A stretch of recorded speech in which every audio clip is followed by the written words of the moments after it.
I'm gonna get wasted for the first time at 90. It'll be a birthday month. Maybe 90 though, we should go big. Do a birthday year. Yeah. That's my signature move. That's why I don't even try. I've got a real life party trick. He's right here. Scott's favourite party trick, he pulls out the sprinkler on the dance floor. Well, we don't do that at 90. That might scar people. Oh, I think the party for turning 90 is gonna be huge. Happy birthday, ABC. Yours for 90 years. Fuel prices. Tonight, Scott Morrison and Anthony Albanese face off in their second debate. We'll have analysis from our parliamentary team.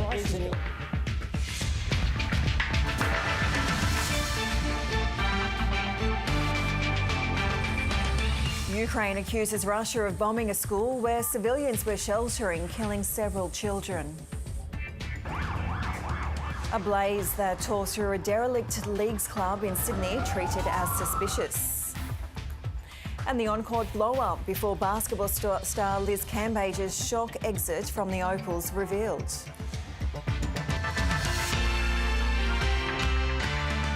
Hello and welcome to ABC News. I'm Meredith Sheehan. Prime Minister Scott Morrison and Labor leader Anthony Albanese have faced off in Sydney in their second leaders' debate of the campaign. Both men opened with Mother's Day remarks, but the pleasantries entered there as the at times fiery debate saw both leaders face challenging questions on wages, power prices and integrity. And we'll check in with our Canberra team as soon as that debate wraps up. But first, here's what happened on the campaign today. From Canberra, Andrew Green reports. A Mother's Day spent in the warm embrace of his blue-blooded Liberal family. Happy Mother's Day, Mum. Happy Mother's Day, Jen. At a Melbourne campaign rally, Scott Morrison fires up the party faithful and MPs, including a marginal seat holder, Katie Allen's here. It's good to see Katie. Who's again threatening to vote against the government over a deeply held personal conviction. And I will stick with my position because I believe in the protection of gay and transgender. Absolutely. If re-elected, the Prime Minister says he'll push ahead with religious discrimination laws that several Liberal backbenchers helped to defeat in Parliament earlier this year. But he won't specify which legal protections would be strengthened to stop students being expelled from schools over their sexual orientation. The point is, it doesn't happen. The religious schools themselves don't wish to do that. The opposition leader says that amounts to a broken promise. I'm astonished that he has walked away from that. Hello. Campaigning in Sydney, Beautiful day for Mother's Day. Anthony Albanese's pledged to match the Prime Minister's $53 million promise to improve IVF access, while facing another day of questions over whether budget deficits would be higher under a Labor government. All of our costings will be released as the opposition in the usual way. We don't know what the other side is. This hotly contested election campaign has now entered its final 2 weeks, and from Monday, early voting opens across the country. Both sides believe record numbers of Australians have not yet entirely decided who they'll be voting for, meaning the next fortnight will be crucial to determining who wins government. I'll decide closer to the election and wait until my wife tells me. I'm not telling him my vote. I'm still deciding. I'm still quite undecided. I don't know. I don't know what to do. Go on. And both leaders won't be wasting an hour or a dollar. You look so handsome. Oh, you are a good man. In the quest to win them over. Andrew Green, ABC News, Canberra. Australians say the federal government should pay for a wage increase for aged care workers. Unions have brought a case before the Fair Work Commission to lift pay. The Prime Minister says the Fair Work decision would be honoured, but he hasn't made it clear who would pay for it, leaving open the option of a cost-sharing arrangement with the sector. The opposition leader, Anthony Albanese, says the Labor government would advocate for and fund any wage rise awarded to aged care workers. Emily Baker takes a look at the Vote Compass results. During the day, Carlton Williams works in aged care, providing support to people in their homes. It's a job he loves, but one that doesn't pay particularly well. So at night and on weekends, he works at a local pub. I get paid more to pour drinks, take out food and wait tables than I do sometimes to, like, I guess, look after someone's life. Like, Vote Compass asked whether the federal government should commit to funding a pay increase for aged care workers. More than 80% of voters say yes. There was support across voting intention, although that was stronger among Labor and Green voters. Women were more likely to agree. And while it was common among all age groups, sentiment was strongest amongst older Australians. We're talking about roughly 200,000 Australian workers who are looking to get a relatively significant increase. The union movement would like them to get about 25%. Unlike other parts of your body, you're likely to pick up the entire bill when it comes to looking after your teeth. Only a small number of Australians receive help through the public system, and wait times are usually long. Vote Compass asked whether Medicare should offer basic dental care to all Australians. The vast majority of Australians believe it should. Voters earning less than $1,000 a week were most likely to agree, and people are more supportive now than when we last asked in 2013. Over the last couple of years, there's been this big discussion every day about public health, about prevention and things like that. And so I think that's why the public has come around. Tell us what you think and see where you sit on the political spectrum. Go online and fill out Vote Compass yourself. Well, the second debate between Scott Morrison and Anthony Albanese has wrapped up in Sydney. And joining me now from Canberra with the details is political reporter Jane Norman. And Jane, talk us through such a fiery debate today. Good evening. Yeah, unlike the first debate, this one was a fiery and at times combative affair. This was, of course, the second leaders' debate of the campaign. And the timing's pretty crucial because as of tomorrow, voters can start to cast their ballot as pre-poll stations open across the country. So the leaders know that voters are starting to tune in. Now, the format of this debate, hosted by Channel 9, was that Scott Morrison and Anthony Albanese faced an hour of questions. They were grilled by a panel of 3 journalists. They covered a whole range of issues, cost of living, of course, being the dominant theme of this campaign, pledges on wage rises, energy prices, spending commitments they've made that may or may not add to inflationary pressures, questions of character, federal corruption watchdogs. Now, over the next 15 minutes or so, we'll bring you the key moments from this second debate of the campaign, and I'll be joined by ABC reporters Steffi Boris and Tom Lowry, who are travelling with the two leaders and have been watching tonight's debate in detail. So we might actually just bring them in right now. Hi, Steffi and Tom. Look, I guess to start off, we will obviously be going through some of the key policies that were discussed tonight, but I wanted to get each of your initial thoughts. It seemed to have a different tone tonight than that first debate held by Sky, where it was undecided voters asking questions, not 3 journos. Good evening, Jane. That's right. Very different to that first Sky debate where we had undecided voters asking the questions. Tonight, a panel of journalists. And it was a lot more argy-bargy than what we saw a few weeks ago. Both leaders really had a spring in their step, and we saw a lot more engagement between the two of them as well. In the Sky leaders debate, there was 1 or 2 occasions where Mr Morrison sort of took over and held the debate and questioned Mr Albanese. But tonight we saw that go both ways. On separate occasions, Mr Morrison took control, pressing Mr Albanese on some of his policies, but Mr Albanese really gave it back this time around. He had more of a spring in his step compared to the last time. Both leaders willing to show a little bit more of who they are and what they stand for, given that we're getting towards the end of the election campaign.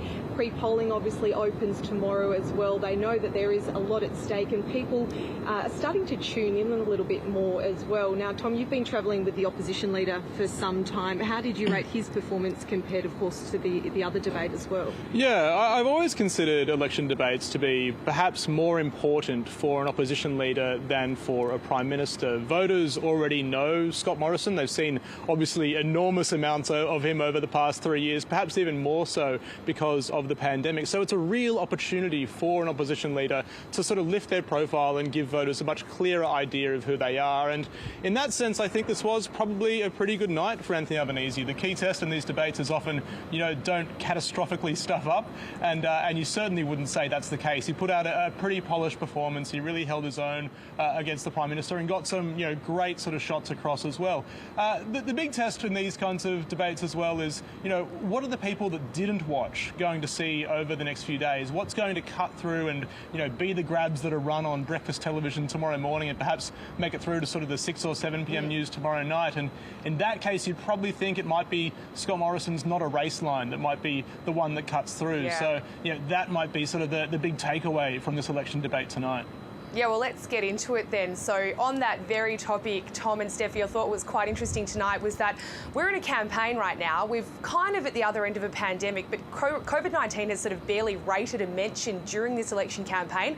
I'm not sure if that's because people are just over 2 years of this pandemic or whether the political parties don't see much of a fight in there. But tonight there was a return to that. Just as you mentioned, Tom Lowry, Anthony Albanese was given the opportunity of asking Scott Morrison a question, and he brought it back to the COVID-19 pandemic. And of course, that now infamous line where Scott Morrison was talking about the vaccine rollout being a race. We are all too familiar with the hurdles that we encountered from there. But let's listen to that exchange now. Isn't it a fact, Prime Minister, do you now accept that indeed it was a race and you should have secured vaccines earlier? It was a race, Anthony, and we shouldn't have described it in those terms. But what we did do, working together and closely with the Chief Medical Officer at the time, who was Professor Brendan Murphy, is we were taking care to make sure that the vaccines that were approved in Australia were the right vaccines, and that I could confidently say to Australians with the support of medical authorities that they would be safe for Australians. And that's exactly what we did. Yes, we had our challenges early on. We made sure that we were manufacturing vaccines in Australia with the AstraZeneca vaccine. And we ensured that when we had the setbacks, I put in place the general to do this under a military command to ensure that we got the vaccination program back on track. And what we achieved is we ensured that everyone who wanted a vaccine could have one in the middle of October. That was only 2 weeks out from the original deadline that we set ourselves at the start of the year. So yes, it's true, Anthony, we had our setbacks, but we came back, we got the vaccines, and we now have one of the highest vaccination rates in the world, as well as the strongest economies, and one of the lowest death rates from COVID. A lot of people would have liked to have been in Australia when it came to coming through this COVID pandemic, because Australia has led the world. Right, so Scott Morrison there with a pretty rare concession from the Prime Minister. It is not often that he likes to admit that there have been mistakes, failures on his behalf. But Stephanie, Boris, I wanted to get your view on this. Do you think that this is a strategy from Labor to remind voters of what Mr Albanese saw as, the federal failures during the years of the pandemic? Yeah, it was quite interesting when Mr Albanese started asking the question. I thought, well, we've had this question put to the Prime Minister on countless occasions and he's all but brushed it aside, never really conceding that he got the whole statement around it not being a race wrong. And then suddenly tonight he said, yeah, we should have basically called it a race from the get-go. Quite fascinating that we got such a response tonight, and of all people to ask the question of Mr Morrison, it was the opposition leader. Mr Albanese is very keen to try and keep that pandemic not front and centre of this campaign, but certainly within the minds of voters. People, as you mentioned earlier, Jane, are a little bit weary of the pandemic. We are all but out the other side to an extent compared to what has been the case over the past 2 years. But, it really caused a lot of trauma and grief for many people in Australia. And Labor obviously saw it as an opportunity tonight to still question Mr Morrison about how he handled the pandemic, because, of course, he, as in Mr Morrison, has said countless times that, Australia has done better than other countries. But the question is, could we have done even better than what we did? Yeah, Jane, I was sort of stunned by this because I really I was quite taken aback. You just don't hear Scott Morrison make a statement like that he got that one wrong. And I think one thing that's been interesting, I've been following the Albanese campaign for a while now, is how rarely the vaccine rollout has actually come up. It doesn't seem to be, a big dominant issue in the campaign, and that might be because, vaccination rates are fairly high. It's just not a big topic right now, but considering how much Labor talked about it for, a year or two there, it just hasn't been a big theme in the campaign. And when you talk to voters who do have concerns about the Prime Minister, the big thing that comes up is often the bushfires. It's the trip to Hawaii during the bushfires. That really lingers in voters' minds, and it is something that Labor works on. But now, given this concession by the Prime Minister that he got that wrong in considering, the vaccine rollout not a race, you might see a change in strategy from Labor that might be coming up a whole lot more. Yeah, Mr Morrison making that pretty terrible, terrible tactical error, I should say, where a politician overpromises and underdelivers. Like, yes, now we might have one of the highest vaccine rates in the world, but gosh, 2021 was a very challenging year for many of us. Look, I wanted to go to another moment that piqued my interest, and that was on this issue of wages. Of course, alongside cost of living, wages growth is another defining issue of this campaign. We've now got inflation that's higher than what the budget predicted, so wages, in fact, won't be rising in real terms. Labor has made much of this, hammering the cost of living crisis it says the coalition's presiding over, and Labor effectively promising voters that it will do more, at least, to get a real wage rise. Well, Mr Albanese was challenged on that particular issue. Given that wages have been stagnant for the past decade, what actually would change under a Labor government?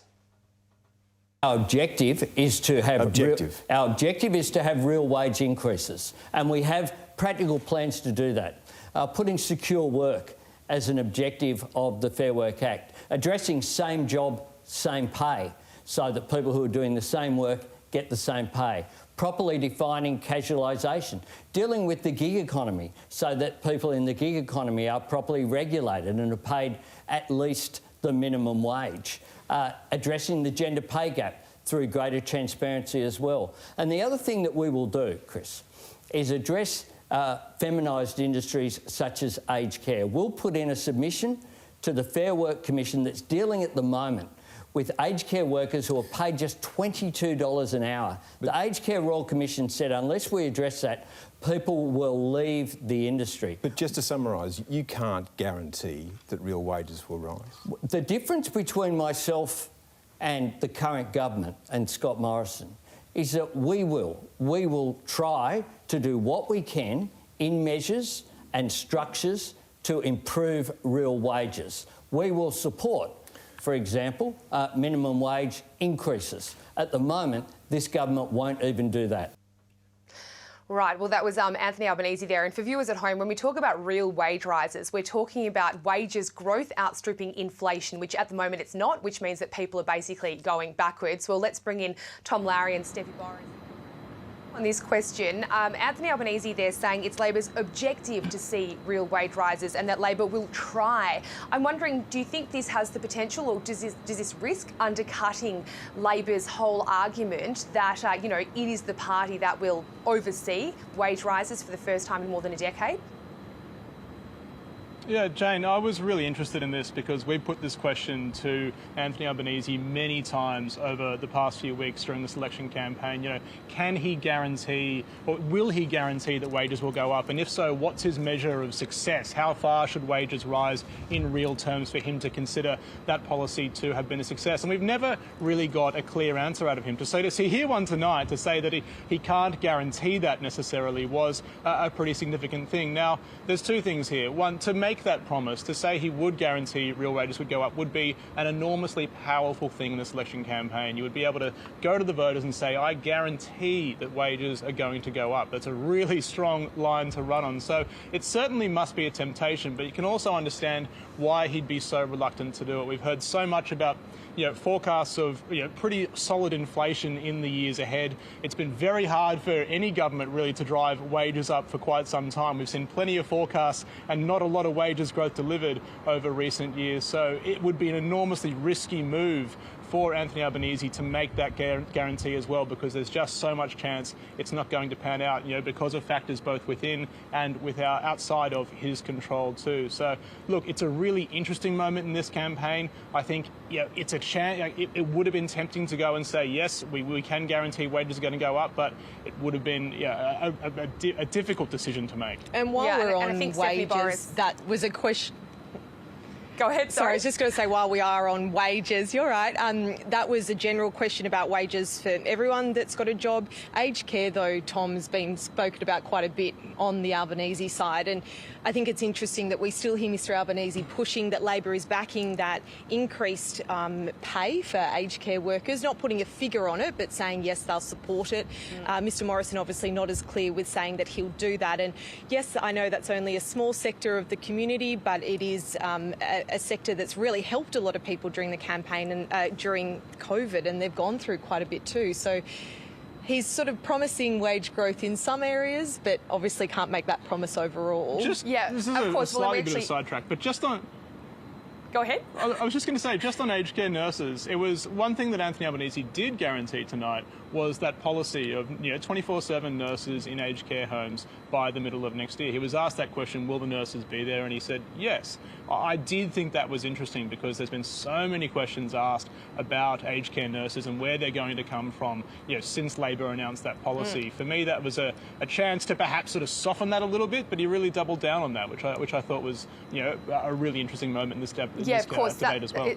It's sort of a key plank of the Labor Party's aged care policy is to have 24/7 nurses in all aged care homes. But at the moment, we're facing such a massive worker shortage that there are big questions about that. And we did see Mr Albanese recently write an opinion piece where he actually conceded that in the short term, Labor would be relying on importing skilled workers from overseas to actually ensure that they could have a nurse in every aged care home 24 hours a day, 7 days a week. But, really interesting analysis on that front. But just before we finish up our coverage, there were some really fiery exchanges tonight on China and the Solomon Islands, on energy policy, on climate change, but also on a National Integrity Commission. This, according to the ABC's Vote Compass, is really an issue that a lot of voters care about. I just wanted to take our viewers to that exchange this evening. We need to make sure that Australians can have faith in it, and that's why we need to do whatever we can to create institutions and structures that enhance that faith in our political system. Well, can I ask then, given he's been so passionate about this, why you haven't drafted your own legislation for such a commission? You've had 3 years. You've got 2 pages. That's it. Scott, that's not right. No, I'm sorry. We have put forward... It is right, actually. It is not right. Where's the legislation? We have put forward... Scott, you don't allow debates on anything in the Parliament, let alone debates on opposition legislation. Do you have draft legislation for your commission? As you know, oppositions don't draft legislation. You can draft legislation any day you want. Governments do. No. And our legislation... So you've never drafted a private member's bill. You've never drafted a private member's bill, ever. Our legislation will have... You haven't allowed any debates on private members' bill. Private members' bill? Yeah, I have, because previous people... So you can do legislation. You just haven't done one for this proposal you're so excited about. Previous governments, Scott, have allowed for parliamentary debate. We have got a plan, and I'll tell you what the plan is. It's a plan that you don't like, because what you want is that the Cabinet has to decide... There's nothing on it. The Cabinet has to decide whether there can be an investigation. So a minister comes before you about something like Leppington Triangle or some of the other rorts and scandals which are there, and they get to decide whether an independent integrity commission... We'll have legislation this year if we're elected. Where is it? We will have it this year if we're elected. You've been hiding in the bushes. Small target, big risk. We will have it this year. And one of the things that Australians know is they will never get a National Anti-Corruption Commission under this Prime Minister. Right, well, in a relatively policy-like contest in comparison to previous elections at least, the debate or the policies really over an anti-corruption commission are one of the key differences between the parties. Now, just before I bring in Tom Larry and Steph Boris, I just wanted to update our viewers. Channel 9 says it had 50,000 viewers engage in its verdict at the end of its hour-long debate this evening. The question that was asked to viewers was, who do you think would make the better Prime Minister? Well, the results are in from that Channel 9 survey. 49% said Anthony Albanese, 45% said Scott Morrison, 6% were undecided. So I think this would be the second debate that Anthony Albanese has won, 2 from 2. The Prime Minister's office will often tell journalists that usually the PM does lose these debates, but I think, you know, Mr Albanese would be happy with that result. But let's bring in Stephanie Boris and Tom Lowry. Let's go back to this debate over an anti-corruption commission. Now, we've heard both of these arguments before. We know the two policies, but I mean, Stephanie Boris, starting with you, were you surprised with sort of how ferocious the two leaders were in attacking each other's plans?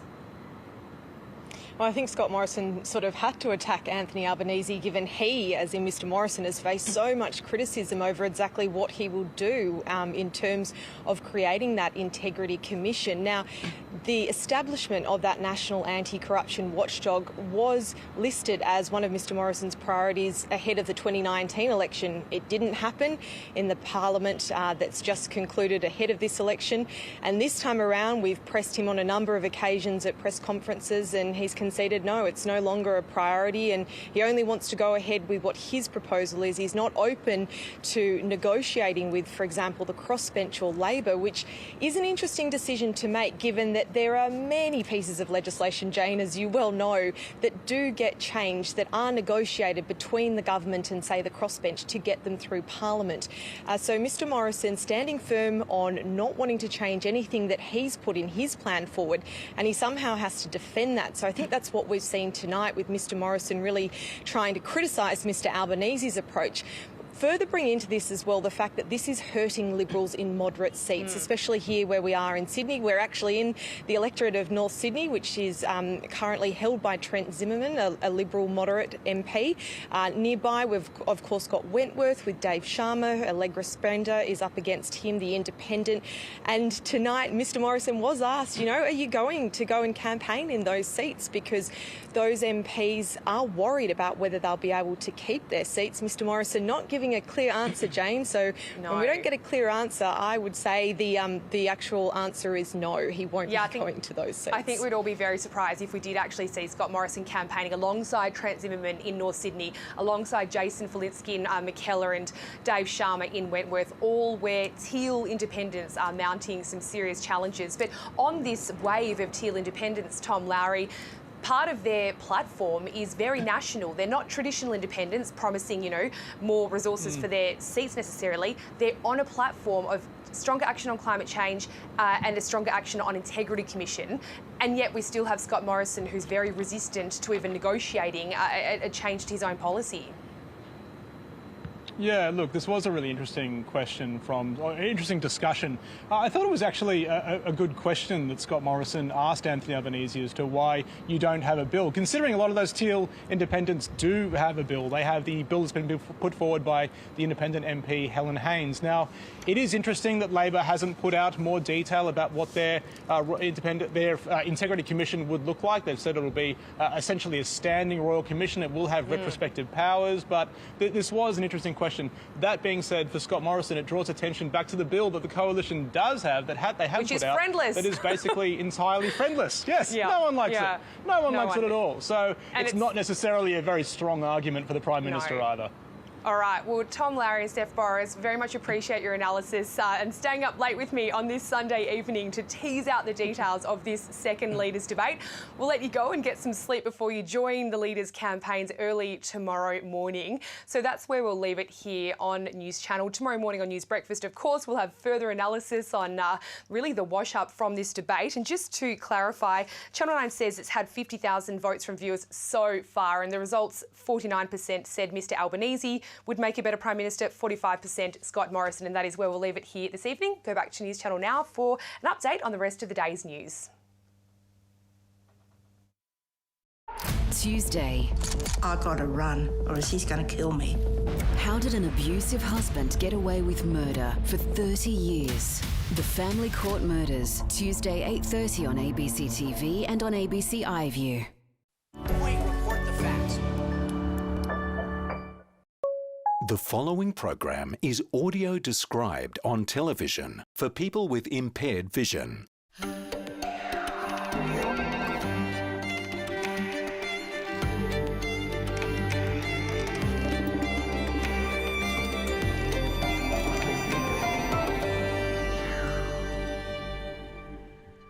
Hi, I'm Olympic gold medalist Susie O'Neill. I was just a shy teenager when I was beaten in the 100 metres butterfly by a fellow Aussie who was frighteningly muscly, a mother, and at 27 years of age, very, very old. Lisa Curry was someone we admired in the pool for her professionalism and out of the pool for her genuine glamour. Looking back, she seemed to have it all, but it hasn't all been paved in gold.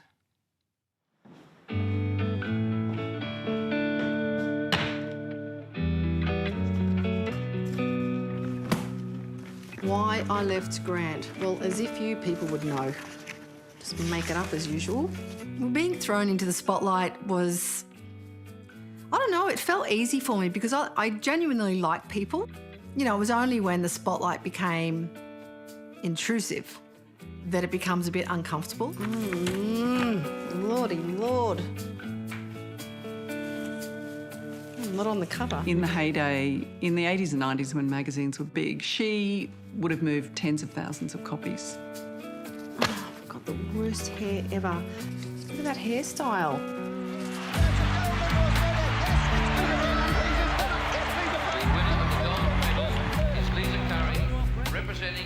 I think Lisa, in my mind, was the first swimmer to really be able to take swimming from the sports pages to the front pages, to turn yourself from a swimmer to a personality.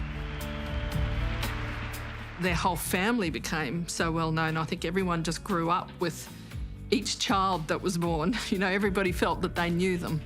Lisa and Grant split. It's getting nasty. My fingernails look good though. We would read about ourselves all the time. Oh, wow. Romantic reunion with Toy Boy.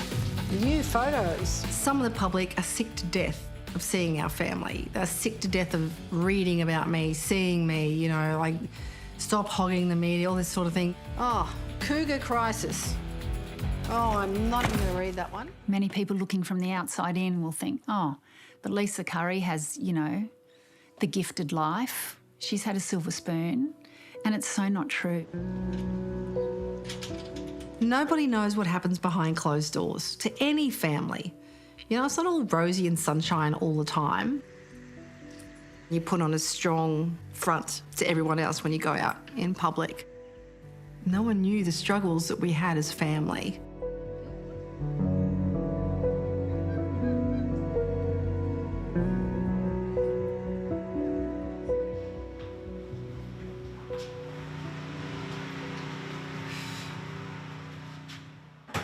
I think I've always tried to do a lot in my life. Hi, I'm Lisa. I'm Bernie. Good to meet you. Sitting around is just not me. Yeah, Wow, look at likewise. this. Yeah, Oh, pretty amazing. What a great setup. It is. I feel like I'm going to record a song or something. Yeah, well, you could if you want. Lots of people say, oh, I'm going to write a book about this, or I'm going to do this, I'm going to be an Olympic swimmer. Yeah, she does it. Lisa's not someone who throws the chat around.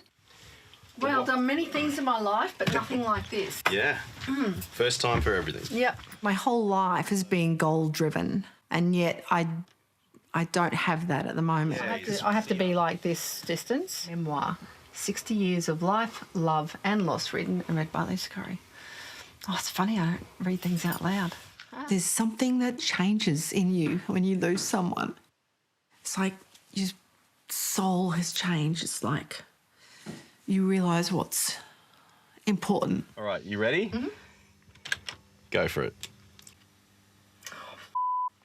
It's not about medals. It's not about records. It's not about success and failure. It's about You know, it's about family, it's about love. Losing Jamie was huge for Lisa. This was something that she couldn't fix. Yeah, she tried right to the end. You have to really harden up. I think it's going to take a long time, if ever, to truly sort of come to terms with it. Do you have any more tissues? She's very hard on herself with all of that, and Dad was the same. But Mum's a strong woman. Like, she will push through it. Chapter 1.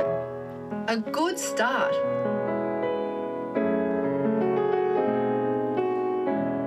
I grew up in Brisbane. My brother is a professional, famous musician, pianist in Germany and in Europe. And my sister is an amazing artist. And I'm the athlete. Sometimes maybe the only thing we have in common is our parents. As a child, I just loved being at the pool. And, you know, I remember one day the man there came and asked me just to swim across the pool for him a couple of times. I didn't know who he was, but I swam across the pool a couple of times and he came and saw Mum, who was with me at the pool, and said, I'd like Lisa to join my squad. And that guy was Harry Gallagher, who coached Dawn Fraser. Harry said, Mr. and Mrs. Curry, one day Lisa is going to be Australia's fastest freestyler. You better get her teeth straightened because she's going to have a photo taken a lot. She was a very versatile swimmer. She started out in early teens as a breaststroker and also a great medley swimmer. By 1974, her star was on the rise and she was one of the fastest swimmers for her age in the world. Lisa, she's always been supremely self-confident, even as a teenager. She knew exactly who she was. And not only that, she liked who she was, so there was no self-doubt. I would say I was quite talented, probably not really talented, but I made up with that with, you know, hard work. At the age of 18, I did go to Moscow and ended up coming 5th. So after I came home, I wasn't really thinking about the future. I kept training, not for any reason in particular, just because it's what I did. And they took us to the Brisbane Commonwealth Games pool. As it was being built, we saw this big hole in the ground and I just thought, oh, I have to swim in that pool. And here she is, she's coming into the stadium. The First Lady, Matilda. It's Lisa Curry, the Queensland girl, round she goes. She's got this shot to bits. 1982 Commonwealth Games launched her into having a very successful career in the public eye. Look at the time. It's 2:15, 2:16. She's done a great swim. Lisa Curry first. Winner of the gold medal is Lisa Curry, representing Australia. I just love swimming in front of my hometown crowd. It's fantastic. It was my first major win. The 200 medley was my first gold medal. Lisa Curry will win it again, and Lisa's done it. Yes, Lisa first. I saw Lisa for the first time when I was 9 years old. She was the golden girl.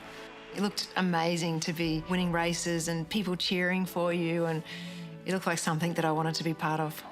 And I started swimming the year after. Her second Commonwealth record in the last 2 individual events. That lady there is going to take home a bag of medals. I wasn't really anybody, but after the Commonwealth Games, I was somebody. I became one of, you know, the poster girls, Lisa Forrest and Tracy Wickham, myself, the mean machine. The winner of both the Open and Junior Ironman, Grant Kenny from Alexandra Headlands in Queensland.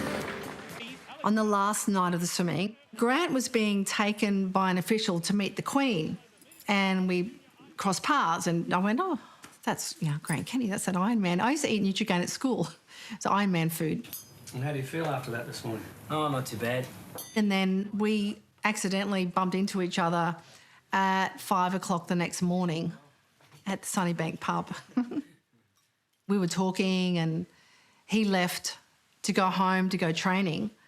And I turned around and I said to my friend, I'm going to marry that guy. A sporting phenomenon, Grant won 17 medals. Grant Kenny was a star in his own field, you know, star Ironman. He was the golden boy, you know, of the surf, whereas she was the golden girl of the pool. We tried to keep it, you know, under wraps for a little while, but didn't really work. But I think Life changed then. It became more public. And tastes terrific. Stays crunchy. Grant had been doing all the TV commercials for Kellogg's. Then I started doing all the TV commercials for Uncle Toby's, like rival companies. I think Uncle Toby would prefer it if your mouth wasn't full. If you make it to the top in sport these days, you become hot commercial property. They were the marketer's dream because they looked so fit and healthy. They just went from strength to strength. Grant Kenny, champion Ironman, and Lisa Curry, gold medal. 1986, I was 23, he was 22.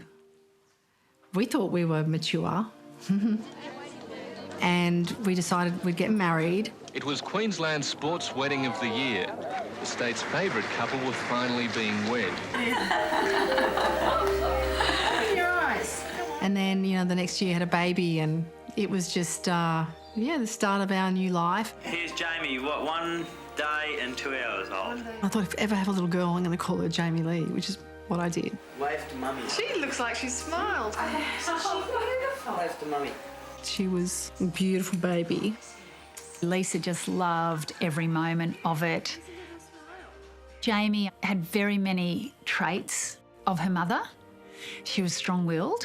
She was very determined, even from a tiny little tot. After having Jamie, there was no thought whatsoever about swimming again. And then I went to watch the World Swimming Masters Championships.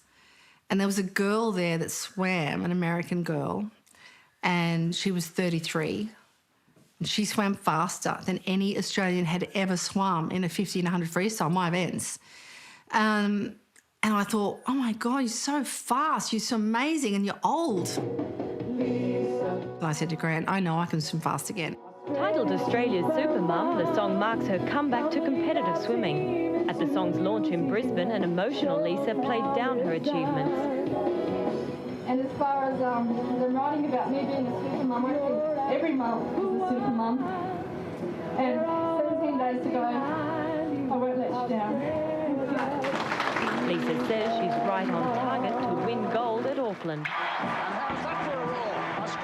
So I decided to swim and went to the Commonwealth Games in Auckland. And here's Lisa Curry, this great supermum for Australia. This could be the realisation of a dream for Lisa Curry. Away. To have a baby, and we know the impact that has on your body, and getting yourself back into fitness, into prime shape, into high performance shape is phenomenal. 2 gold caps of Curry and O'Neill are going to come in and turn almost together. I was 16 at the time. Lisa just seemed so old, and the fact that she had a toddler at the Commonwealth Games, I mean, it was such a spin out. O'Neill is holding the advantage over. And I remember the 100 butterfly, Susie, I knew she was fast, so I had to play with her a little bit. I think she was quite good at psyching people out. I think I was intimidated by her back then, to be perfectly honest. It's Curry now. She's taken the lead from little Susie. My arms were just like, just got out of the water. They're going to do the Quinella. Yes, Lisa Curry. Just got to the wall in time. And it was one of those races where I was lucky. Lisa Curry. Look at the time. She smashed the Commonwealth record. Lisa Curry-Kenny, representing Australia. A wonderful moment in the history of Australian sport. Yes. I won 4 gold medals and a silver. Like, who would have thought? Like, swimmers just weren't swimming at that age. And I think it was just also able to prove to everyone that it can be done.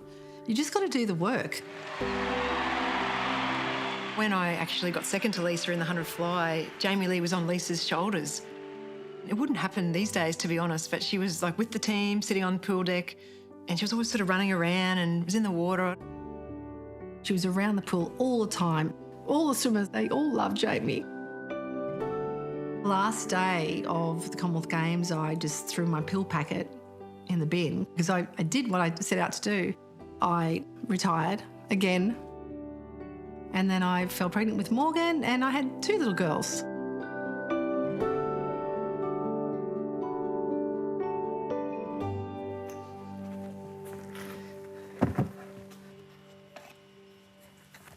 Here it is. Look, here's my very first medal.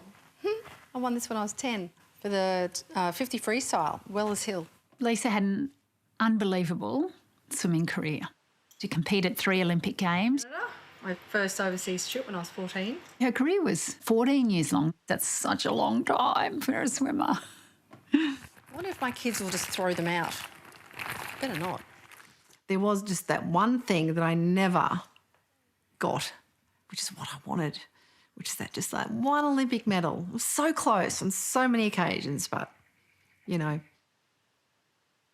After Barcelona in '92, I desperately wanted to have another child, and our beautiful little Jet came along. Because the girls were a little bit older, they mothered him. Oh, so kisses. I think our family was very tight-knit. Our life growing up was just playing around in the pool with mum and dad and being active, being healthy. Yay, Jet! So all the kids, they all did nippers, they all swam, they all did gymnastics. Morgan was a really good gymnast, but she was very tall. Hey, Morgan! She started dancing. That was her passion. She just loved it. And she ended up going to the Moulin Rouge in Paris. And Jamie, who's sulking and doesn't want to be here. Go, Jamie. Jamie, she was a fabulous swimmer. She was a national age finalist. Jamie!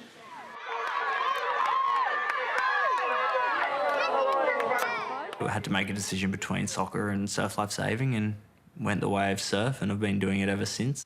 If you're going to be rescued by somebody, be rescued by Jet Kenny. I was at home one day and the phone rang. It was John Howard. and I said, it's John Howard on the phone.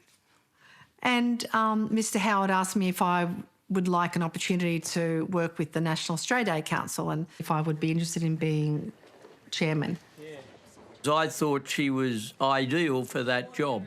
She was a young woman who everybody seemed to like. Sometimes I was disappointed with some appointments I made, but I certainly wasn't disappointed with that one.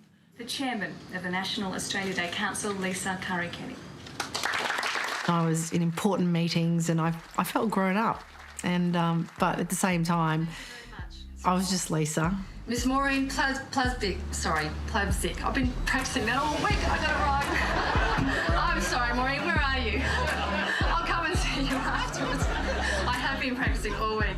Part of the process of choosing an Australian of the Year was to have nominations come in from all around the country. And there was one from this young girl who said, I'd like to nominate Steve Irwin. I'd like him to win before he gets eaten by a crocodile. Now, at the time, it was funny. It's not funny anymore. And we chose Steve as the Australian of the Year. Baby Bob Irwin is only 1 month old. But then he held Robert while he was feeding a crocodile. Crocodile hunter Steve Irwin has been criticised for endangering his baby son. Is this too much? Dangling his own baby in front of a huge, hungry crocodile. And of course, the media just went stupid over that. The public were for and against him, and it was just this absolute media circus around poor Steve holding Robert. I would be a bad parent if I didn't teach my kids what was in the backyard. So, unfortunately, Steve withdrew his nomination, and we thought that's okay. We could choose him the following year or the year after, which was not to be because then, tragically, he died. If that happened today, I would actually say, no, stuff the media, he's our winner, he's going to be our winner. I don't care. Let's do it. Here's your leg. Lisa was always super busy reinventing herself, doing other sports as well. Just come over onto the right, 3 strokes, and then go back over onto the left again. You know, all of a sudden she coached the outrigger team to be the best in the world. Bury the blade, Pete. Grant and all the boys were outrigger canoeing, so the wives and girlfriends used to go and watch, and we'd say, well, why don't we give it a go? We're all going to go out, both crews. We were absolute Gumbies when we first started. But yeah, once Lisa took over, that's when things changed, definitely. Don't sit in the boat, get out. I so loved coaching. Making one person fast is one thing, but making 10 people fast at the same time is a huge challenge. We ended up winning 4 world championships and I won the solo race myself. We had a really good time for, 20 years. Great sport. Lisa Curry Kenny. Don't go away on me. Probably got snot all over. This is your life. Grant Kenny. Grant and I were together for 28 years, married for 23 years. It's a long time. It just felt like we were kind of going in different directions a little bit after so many years. I was maybe 14 at the time. I remember them saying that they were going to separate. It was a bit of a shock to me. And then Mum went to living down the road, 300 metres away, and I'd be at home at Dad's and I'd just scout on my skateboard and skate down to Mum's for dinner. It was an amicable decision, as hard as it was, but we're still great mates. Now, Jamie, you're swimming, aren't you? Yes. How's it going? I'm good. I just came 4th at Nationals. Isn't that fantastic, ladies and gentlemen? Jet was the most accepting. Morgan was upset but was expecting it, and Jamie was completely distraught. Don Talbot's out the back, so... Jamie was really sensitive and very fragile. She just took things to heart. She's a really soft person. So you had to be almost careful what you said around her. But around about 15 or 16, she swam very well and then she just suddenly quit because the kids at school started saying she looked like a boy and she had muscles, so she just quit. One day, Jamie came down and she said, "Mum, I've been vomiting all the time." I said, "Oh," like I didn't know. So that was one of the first times we thought, or we knew, that Jamie was struggling.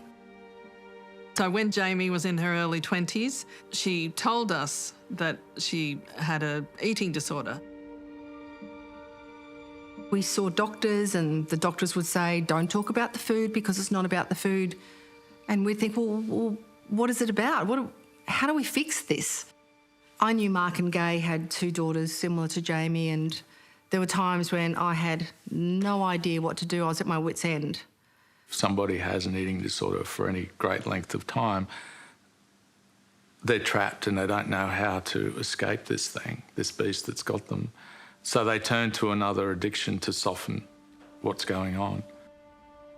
The disordered eating turned into an addiction. So then she kind of had the triple whammy, not eating, binging and drinking all at once. It affects a lot of vital organs because your kidneys and livers aren't being utilised like they normally would, so they start to shut down. The deeper they get into an eating disorder, the more malnourished the brain becomes. We hated that disease with a passion because we wanted our Jamie back. It manipulated her, it bullied her, it stripped her of confidence and strength. Jamie was an amazing cook. She's an amazing stylist, photography. She loved flowers. She could have worked for a magazine in styling, and she didn't feel like she was good enough at anything. She was. We could see it, and she couldn't see it. It was excruciating for Grant and Lisa and Morgan and Jet and the rest of us in the family as well. Seeing some hope, and then having the hope stripped away. It's really, really difficult. Each year was getting worse. Grant has a really analytical mind, and I have a really logistical mind, and together we were trying to work out how to do what when. And we couldn't do it. She needed to go to long-term rehab, but Jamie was an adult. We couldn't make her go. For 18 years, it was like this. They got a lot of help. They left no stone unturned, and they never gave up. Hi, Marley. So which combi we taking? Mine. Mine. No. I wasn't interested really in another relationship. I just thought, oh, I couldn't be bothered, actually. Mine's more colourful. Mine's pink. And then Mark walked into my life. He's a performer. He is an Elvis impersonator and, covers a lot of other people as well, but he's incredible at what he does. 1, 2, 3. I win. Yeah, of course you do. Go on, Marley. I think when I met Lisa, it was the connection, the connection that we had. It was pleasant. It was really nice. Our conversations flowed and she was interested in me genuinely. Mark just adores her and supports her in everything. And, over the last couple of years where life's been challenging for Lisa, more challenging than ever before, he's been incredible. We are so different, yet so complementary. Our love of vintage shops and 60s music. Here we are. It's adventurous, it's fun. The best thing about it all is the kids love him, Grant loves him. I think he's been perfect for Mum. They got married 4 years ago, and it's not every day you get to walk your mum down the aisle. Your best friend in your lifelong partner. I will. Morgan and Jamie love the whole bridesmaids side. They love the whole wedding situation. Mark, you are the calm to Mum's storm. We know how Mum can be sometimes, and Mark just brings her back down to earth, and together they are just the most amazing couple. Lisa's daughter Morgan had her first child. Flynn meant so much to everybody, and Lisa was a granny for the first time, and it really gave her so much joy. Oh, having babies around is just so nice. And Jamie, she loved that child like her own. Grandma shark do Granny shark. do do do do. Granny shark do do. I think we were all hoping that having little Flynn would really just sort of motivate Jamie to get the treatment that she needed. But there was just no solving this for Jamie. When Jamie was 28, 29, the doctor told us they'd be surprised if she made her 30th birthday. When Jamie's 30th birthday came and went, she said, "Mum, I made 30. She was so excited. But in my heart, I just knew that the hope was diminishing. But you never give up. You never give up. You never give up. You're always looking for something to turn the corner, because life can be beautiful, but they have to want it. The doctors said that her liver was failing, but in the end, it was multiple organ failure. If there was any consolation, Grant and I, we were able to be with her when she took her last breath.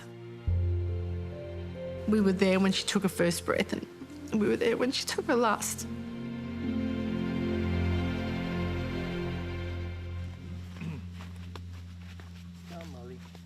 Jamie was only 33. She had a whole life to live. Put it in the little fairy garden, except the sun. Well, I haven't been able to talk about it because you can see what it does to me, but all I've done for 2 years is sit and cry and eat. I feel like shit. Some of this ground cover. Yeah, I don't like it. No. There's always those questions of what should have I done? What could have I done? Whippersnipping, I don't. And sometimes I just had to say, you've done everything that you could have done.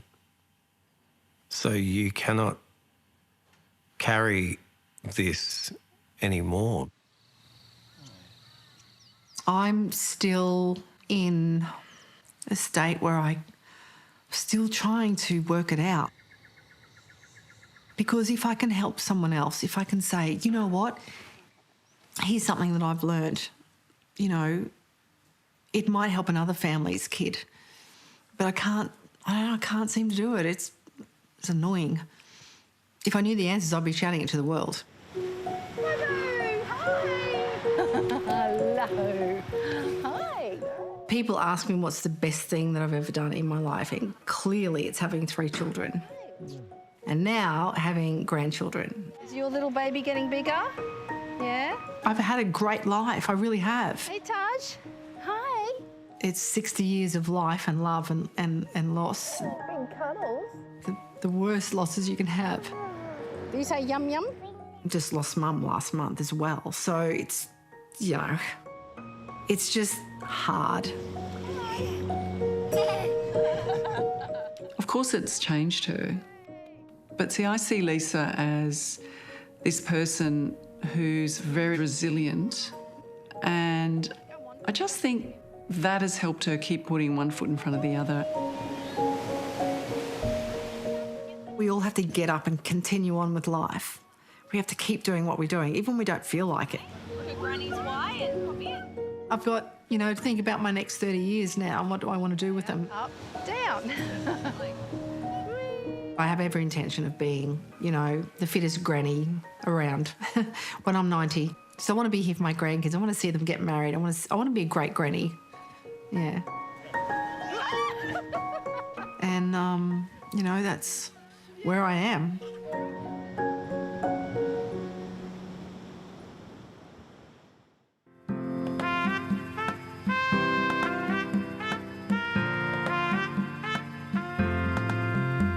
Today, I love you more than yesterday.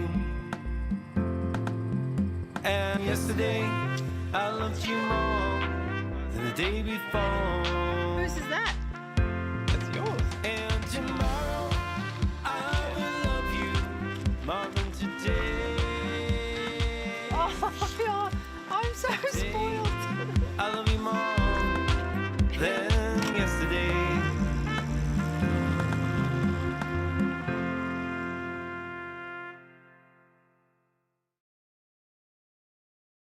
If you or someone you know is affected by an eating disorder, you can contact the Butterfly Foundation on 1800 334 673 or Lifeline on 13 11 14.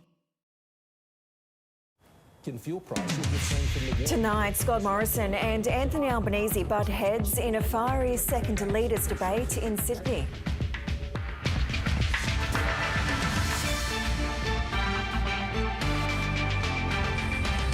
Ukraine accuses Russia of bombing a school where civilians were sheltering, killing several children. A blaze that tore through a derelict leagues club in Sydney, treated as suspicious. And the on-court blow-up before basketball star Liz Cambage's shock exit from the Opals revealed. Hello and welcome to ABC News. I'm Meredith Chien.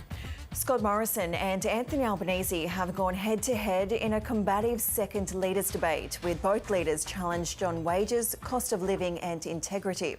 Prime Minister Scott Morrison has hit back at suggestions he is a divisive leader. Labor's been putting questions about Scott Morrison's character front and centre on the campaign, citing criticism from fellow Liberals suggesting he's unfit for office. But the Prime Minister says he is a stabilising force for the coalition.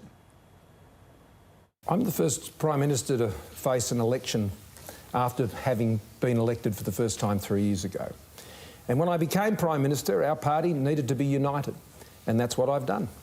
We haven't seen the revolving door under my leadership. I brought my party together, I brought my coalition together. Meanwhile, Anthony Albanese has been grilled on exactly how he'd deliver on his commitment for higher wages under a Labor government. Labor has been accusing the coalition of failing Australians with stagnant wage growth and at a time when cost of living pressures are soaring.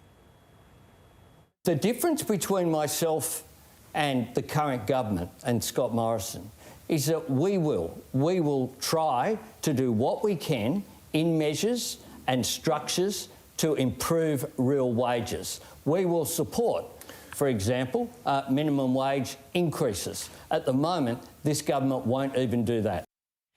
Several investigations are underway into allegations that candidates' election campaign posters have been interfered with. In the latest case, police are investigating reports that Greens Senate candidate David Shoebridge's poster was ripped down and stomped on by a group of people allegedly wearing Liberal campaign gear in the Sydney seat of Wentworth. Mr Shoebridge says it was an act of aggression that shouldn't be tolerated.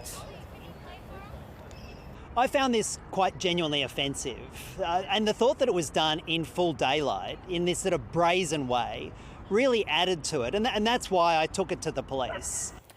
Local Liberal MP Dave Sharma has condemned the actions of those involved. He says he doesn't recognise the individuals and they aren't part of his campaign team.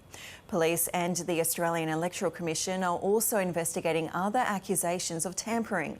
Some independent candidates' posters have been doctored to suggest they're from the Greens. An LNP candidate standing in Queensland's most marginal seat has been referred to the Federal Police for investigation. The Electoral Commission is concerned Vivian Lobo made false declarations about his home address. A rundown property next to a busy intersection in the ultra-marginal Brisbane seat of Lilly, now a matter for the Federal Police. The Electoral Commission referred the matter of Vivian Lobo's nomination forms to the AFP today. It follows a complaint by Labor to the AEC that Mr Lobo had provided the Everton Park address but didn't live there. In a statement today, the AEC said there is concern as to whether the information provided by Vivian Lobo regarding his residential address on these forms is false. Vivian Lobo's core flutes remain prominently displayed outside this Everton Park address. He declined to speak to us when we approached him at the property today, where he appeared to be moving items with the help of family and friends. Labor's Annika Wells currently holds Lilly by just 0.6%, and the party machine isn't pulling any punches. This is an extremely serious allegation to emerge in relation to a candidate in the middle of an election campaign. Ballot papers have already been printed. In a statement, Mr Lobo said he'd fully cooperate with any inquiries and reiterated an earlier statement that I enrolled in the electorate as I had signed a lease in Everton Park with the intention to move in straight away. However, due to my campaign commitments and difficulty with getting tradespeople to the home, I was delayed moving in. The Coalition campaign has so far remained silent on the issue. While it's not illegal to live outside the electorate, providing false information to the AEC may constitute electoral fraud. Mr Lobo was a late ring-in for the seat after the first candidate dropped out in February. Stephanie Zillman, ABC News, Brisbane.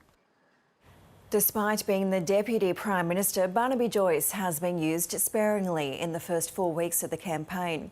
Mr Joyce has been targeting seats the Nationals already hold and steering clear of others.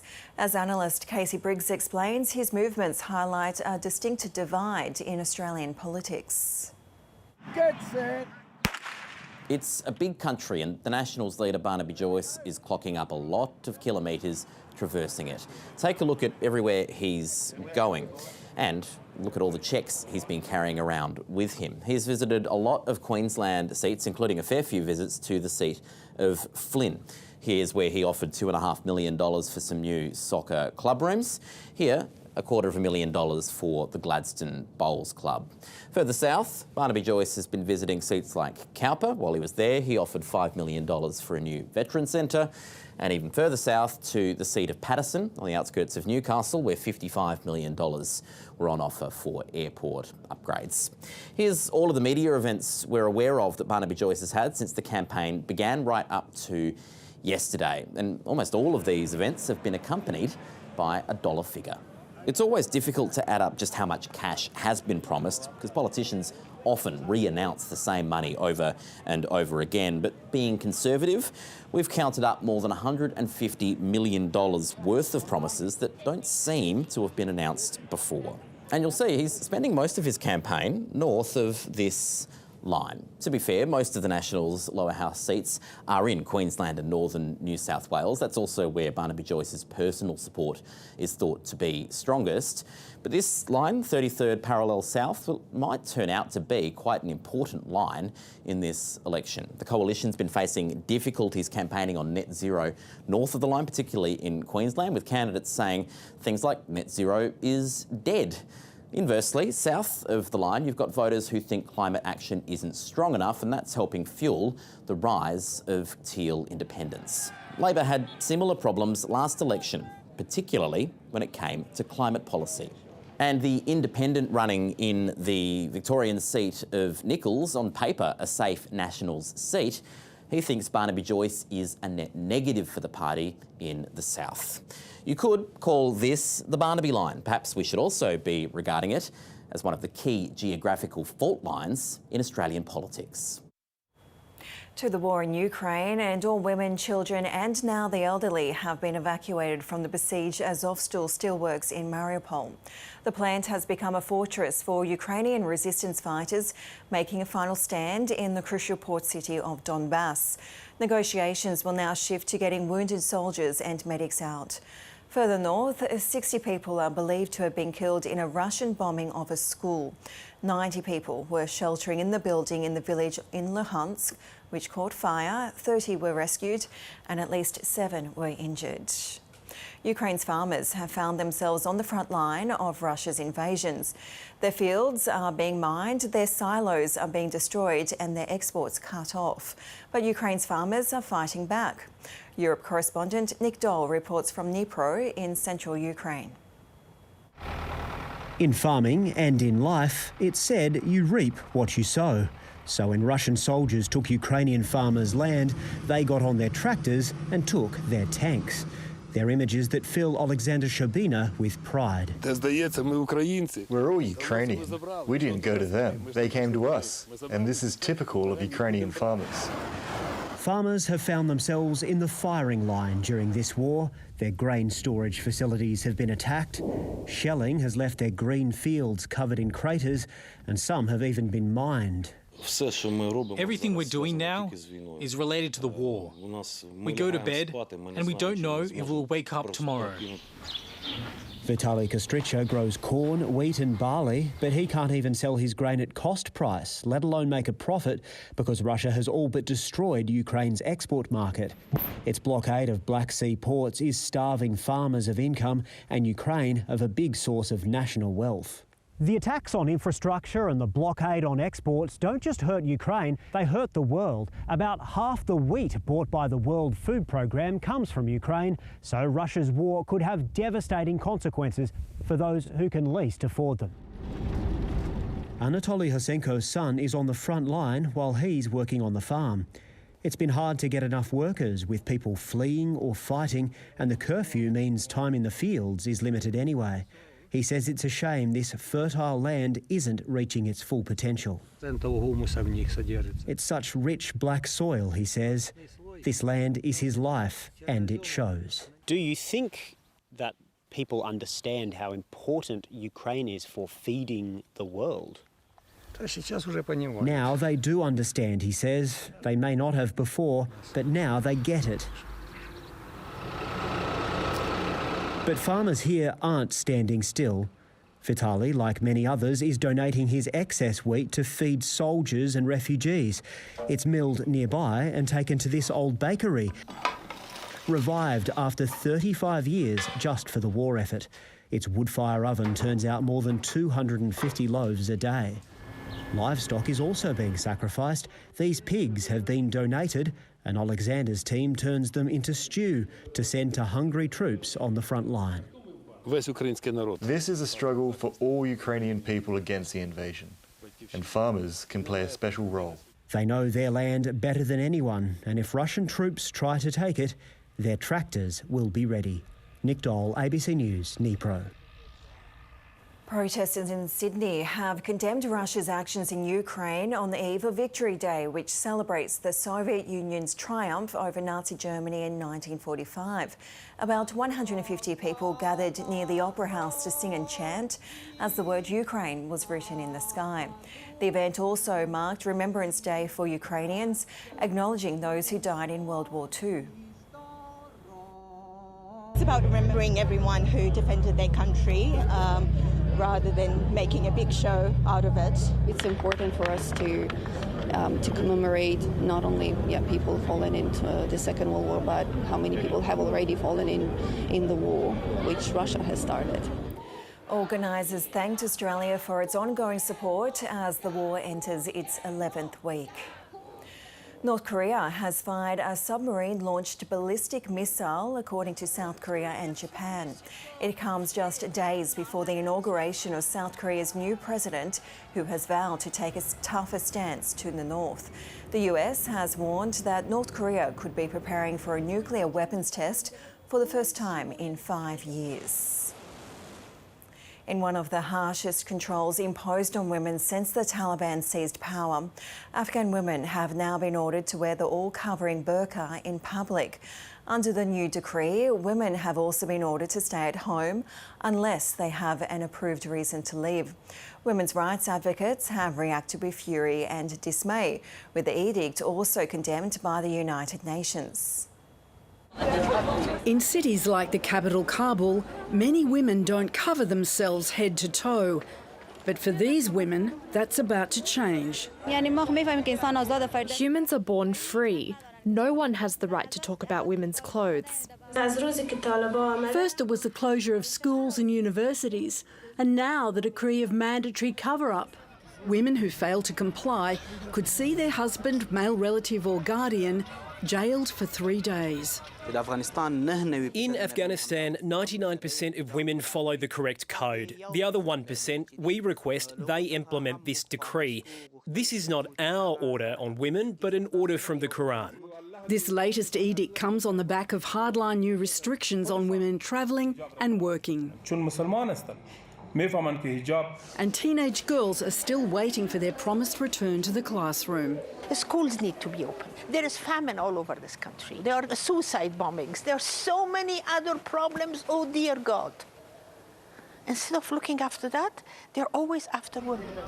Afghanistan is struggling with an economic crisis, and the Taliban regime is still subject to a raft of Western sanctions.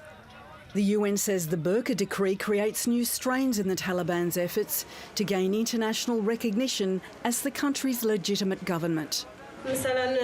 We're continuously losing hope since the Taliban returned. A bleak and uncertain future for women under Taliban rule. Jenny Lavelle, ABC News. The Irish Nationalist Party, Sinn Féin, has won its first ever election in Northern Ireland. The party's leadership is now calling for a debate on the unification of Ireland and leaving the UK. The party has secured 27 seats in the Assembly compared to the Unionist Party 25 in the British-controlled region. The win is a significant milestone for a party that has been historically linked to the IRA. Irrespective of religious, political or social backgrounds, my commitment is to make politics work. The ultimate goal of Sinn Féin is for Northern Ireland to split from Britain and become one country with the Republic of Ireland. The party is expected to put pressure on the British government for a referendum on reunification.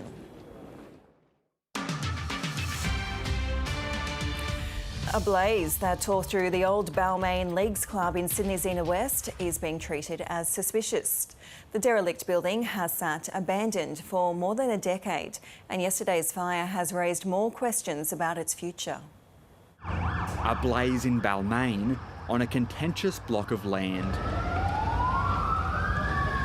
Today, the charred Balmain Leagues Club became a crime scene. Witnesses yesterday came forward and said they saw two young males aged between 16 and 18 running from the scene shortly after the fire started.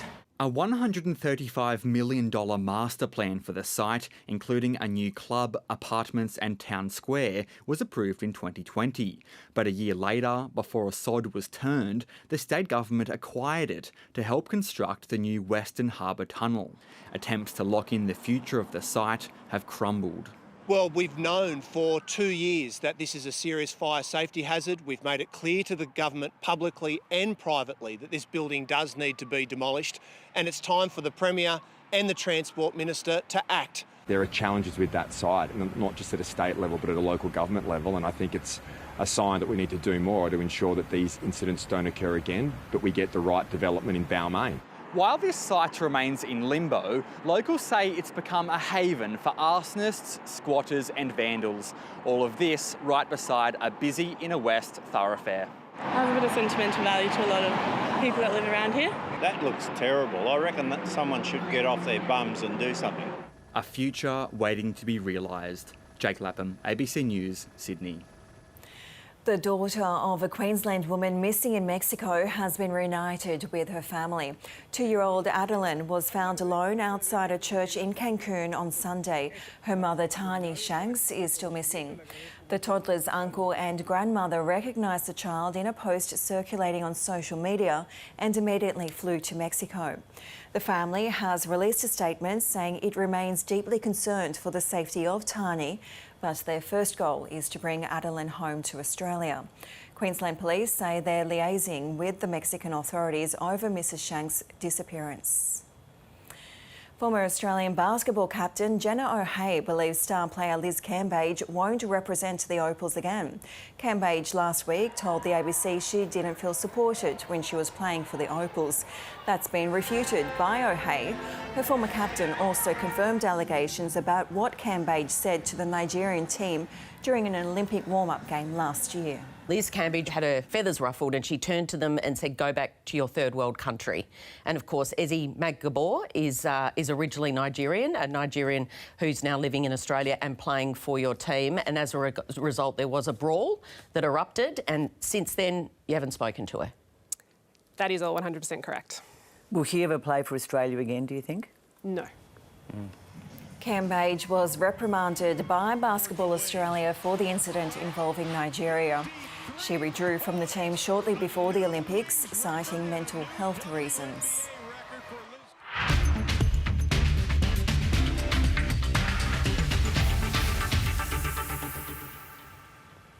The Sydney Kings have beaten the Tasmania Jack Jumpers by 4 points in Hobart to take a 2-0 lead in the best-of-5 NBL Grand Final Series.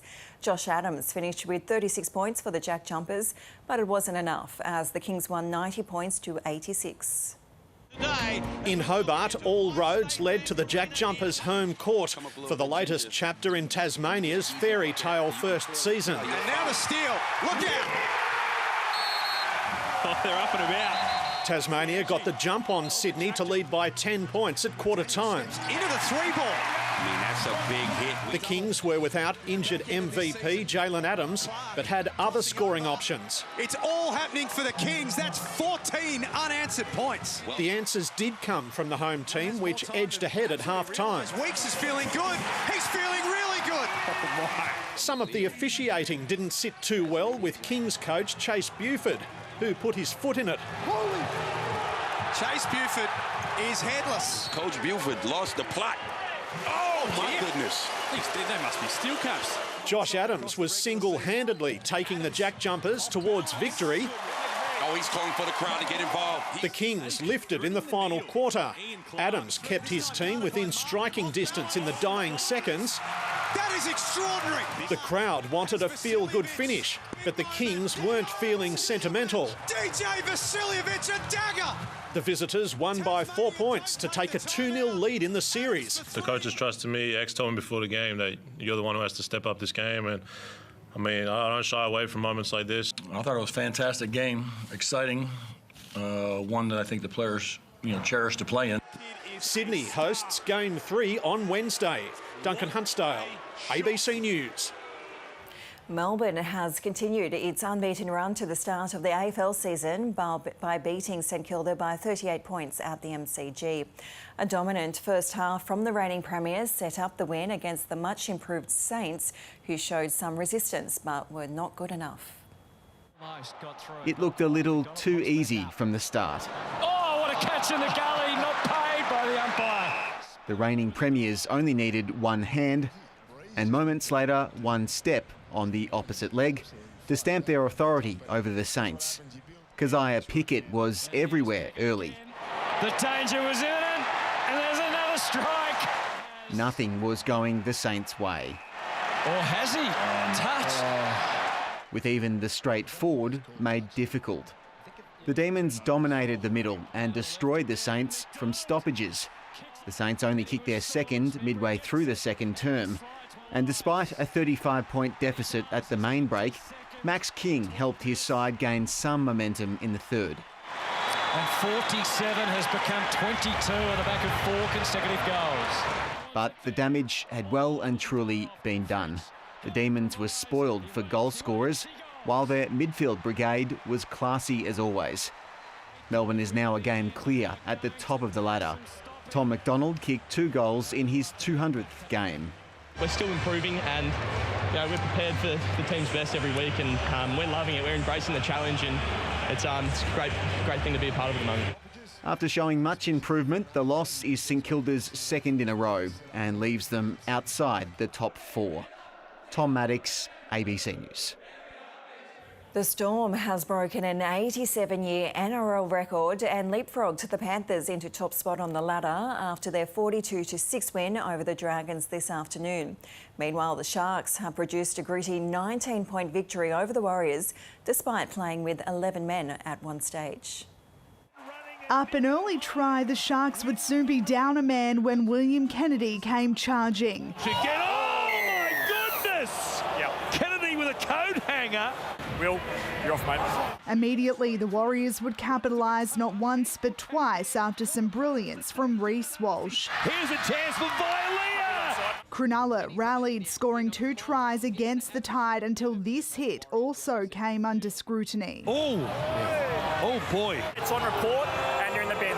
But the Warriors failed to make the most of it this time, instead allowing the Sharks to score freely. They'd win at 29-10. Get the party started! The Shire erupts! Earlier, 2 milestone men led the Storm out in Melbourne before their star fullback flexed his muscle. Pappenhausen gets there! Already limping from an earlier knock, his second try of the day was most impressive. Somehow finding the energy. How's this try on one leg? But it came at a cost, with Dalian medal leader injuring his hamstring. Still, the Storm pushed on to put 42 points on the Dragons, breaking the 1935 record for most points scored by a team in the opening 9 rounds. What about that? Last night, chasing a 4th straight win for the first time since 2017, the Cowboys had their backs against the wall at the break. And the Knights do have the lead. But it was a tale of 2 halves as North Queensland scored 4 unanswered tries, including another dazzler from their 19-year-old superstar. Nanai stepping, my goodness, what she moved. The Cowboys remain planted in 3rd spot on the ladder, proving they're no longer out of sight or out of mind in the premiership race. Hey Loz, we're busy, mate. Here's 5 minutes, all right? All right, see you, mate. There's no laughing at the Titans after the club slumped to a 5th straight defeat, a 44-16 loss to the Roosters in Mackay on the back of a James Tedesco masterclass. By Tedesco, he's got 3. And have a good look at myself, and individuals need to too, and we just need to get it right for next week. Jessica Stewart, ABC News.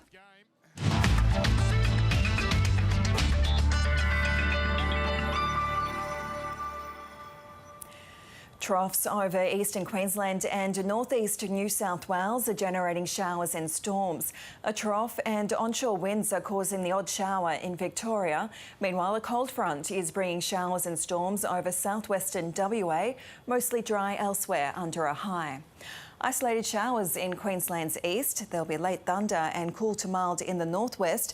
A cold, cloudy day in the southwest. In New South Wales and to the ACT, mostly sunny and cool in the east and west. Mostly sunny and cool to cold in Victoria's west. Fog, then sunshine and cold conditions expected in the northeast. In Tasmania, cloudy and cool in the state's west. Mostly sunny and cool to cold in the north. Mostly sunny and cool to mild in South Australia's west and north. Partly cloudy, cool conditions in the southeast and central. In Western Australia, mostly sunny and mild in the south, cloudy and warm in the north. And in the NT, sunny and very warm in the northwest top end. Showers and storms and mild in Arnhem Land, and mostly cloudy and cool in the interior and south. Taking a quick look at Tuesday's forecast for the capital cities. Showers increasing in Brisbane, rain for Sydney, cloudy in Canberra, sunny in Melbourne, Hobart and Adelaide, partly cloudy in Perth and Darwin. That's the latest from ABC News. Remember, you can keep up to date at news.abc.net.au and on ABC iView. I'm Meredith Sheehan. Stay with us for Q&A highlights.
Hello, I'm David Spears. We're coming to you live from Eugene Goosens Hall in Sydney tonight. My guest this evening is the opposition leader Anthony Albanese. Please make him feel very welcome.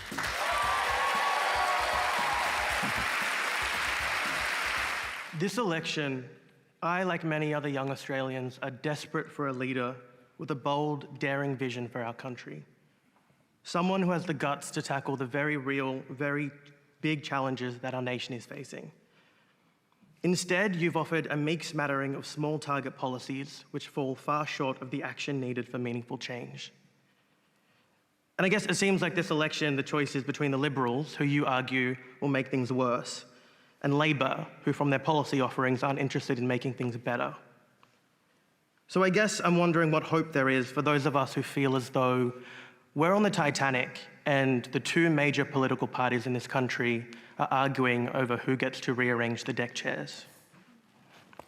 Well, thanks very much for the question.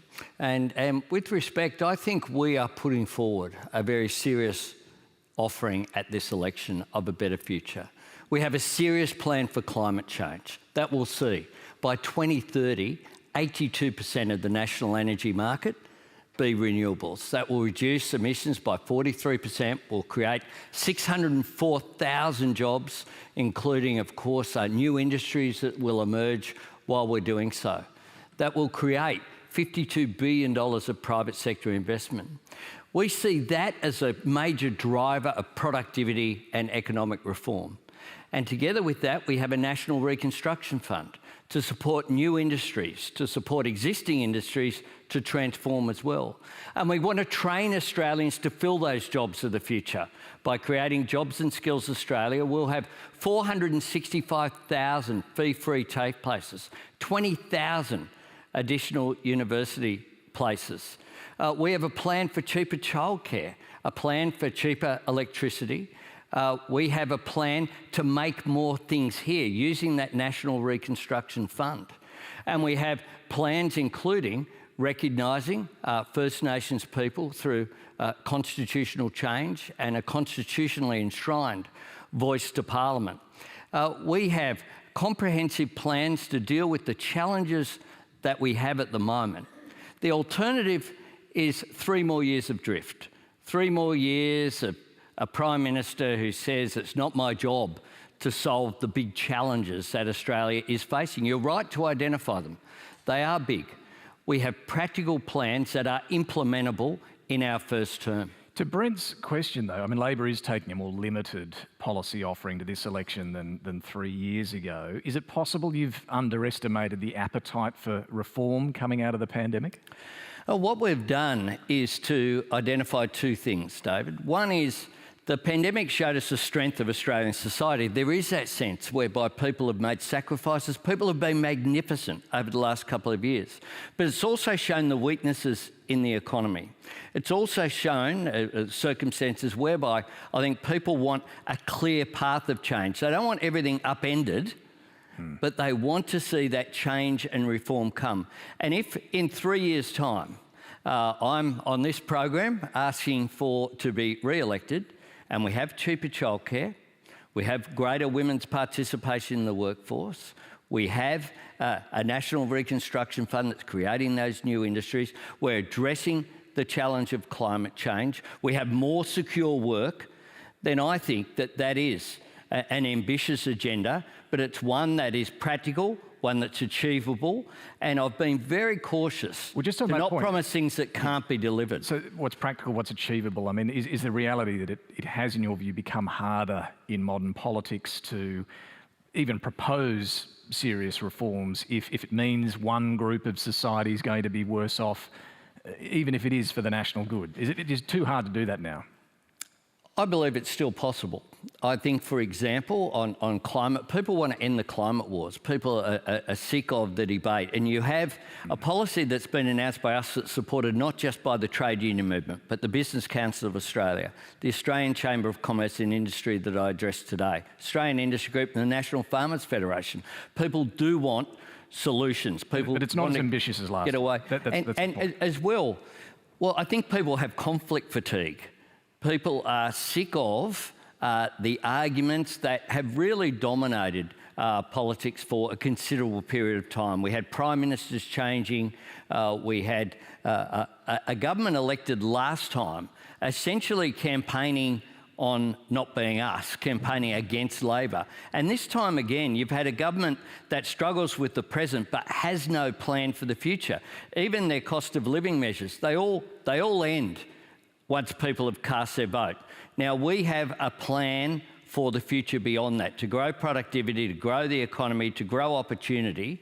And I think that there are very stark differences between the major parties at this election. Well, just, Brent, quickly back to you. Are these big ideas enough for you? It's all just a bit of spin, right? I mean, your shared equity house buying scheme does nothing to address the underlying issues affecting the skyrocketing price of home ownership. Your climate policy doesn't do enough to reduce emissions at a rate which is necessary to avoid global catastrophe. Your border protection policy doesn't do anything to even look at the cost, not just in terms of fiscal cost, but the cost of human life, of offshore detention and boat turnbacks. Well, Brent, our shared equity scheme, for example, is just one of our housing policies. We have a Housing Australia Future Fund. We're going to invest in social housing. I grew up in public housing. I know the importance of having a secure roof over your head can make to your life. And one of the things that I often say is that I know the difference that government can make to people's lives because I've lived it. That's my story. The son of a single mum who was an invalid pensioner, crippled up with rheumatoid arthritis, who grew up in public housing not far from here on Pyrmont Bridge Road. And I've been able to aspire now to be Prime Minister of the country. We'll create, in terms of housing, 20,000 additional social housing units, 10,000 affordable housing dwellings for essential workers. We have an emergency housing fund. Tonight, like every night, women and children will be turned away from shelters because there just aren't spaces. So they'll sleep in their car, they'll sleep in a park, or worse still, they'll go back to a dangerous situation. These are all serious policies that will make a difference. We've got a bit more on housing coming up in a later question. I want to go to our next one, though, because this video question comes from Raymond Webb. Good evening, Mr Albanese. My concerns with you as potential Prime Minister are your credentials. You have never held a portfolio for finance, foreign affairs, education or health, all critical areas for a successful Australian economy and long-term well-being. How can we be confident that you have the experience to manage these critical areas? Should we just simply take the risk? Well, thanks very much for the question, Raymond. If I'm elected Prime Minister, I will be the fourth time. That will be the fourth time that Labor has won government from opposition since the Second World War. The other three people, Gough Whitlam, Bob Hawke, and Kevin Rudd, none of them had served as ministers in a government. I have served for 6 years as a Cabinet Minister and Government Leader in the House of Representatives, including as Infrastructure Minister, Regional Development, Local Government, Communications and Transport Ministries, the digital economy, other portfolios I've held over a long period of time. I've served as Deputy Prime Minister. I've served as Acting Prime Minister on a couple of occasions. Now, I will lead also the most experienced Labor team of any Labor government since Federation coming into government. And I make this point to you, David, that there's been a fair bit thrown at me during this campaign, and I expect a fair bit more to come in the next couple of weeks. There hasn't been one glove laid on anything I did for 6 years as Infrastructure Minister with a budget in excess of $65 billion, the transport reform that I undertook, the communications, when I was Communications Minister, when we were rolling out fibre-based national broadband network. That's true, but I think Raymond's point is, you know, you were in Parliament and on the front bench a lot longer than all those other previous Labor Prime Ministers you mentioned, but for more than 12 years in government and opposition, you're stuck with infrastructure. You didn't think to expand your experience into Treasury, health, finance, education. Well, before then, I was the Shadow Minister for Employment Services and Training. I was the Shadow Minister for Ageing and Seniors. I was the Shadow Minister who wrote the renewable energy target for employment, for environment and climate change. I had federal portfolios as well in Indigenous affairs, in the arts. One of the really weird things I think about some of the government's position that's pulled forward is that somehow infrastructure isn't an economic portfolio. It absolutely is. It's important, but it's a long time. You must admit, to spend in one role, more than 12 years. But I did infrastructure, and at the end of the government, at the end of our period in government, I was Deputy Prime Minister, I was Minister for Infrastructure and Transport, I was Minister for Communications and Digital Economy, and I was Leader of the government in the House of Representatives. You had a bit going. In a minority parliament. And when I was Leader of the House in a minority government, we got 595 pieces of legislation through. We didn't just occupy the space. We did paid parental leave during that period. We did serious reform, including the National Disability Insurance Scheme. We did serious reform that helped to change the country. And as I said, not one criticism from the government, none of the rorts and wastes that we've seen from this government that just occupies the space and doesn't actually change the country for the better. So this is quite an emotive thing to vocalise. But there's every chance in 4 weeks I could be homeless, along with my teenage daughter. For the last 4 to 6 weeks, I have attended 7 to 8 property viewings per week, and I've personally witnessed bidding wars between potential tenants and agents. I've seen agents not turn up at all, and 80% of these viewings are being held during the workday, which you then need to apply for time off work.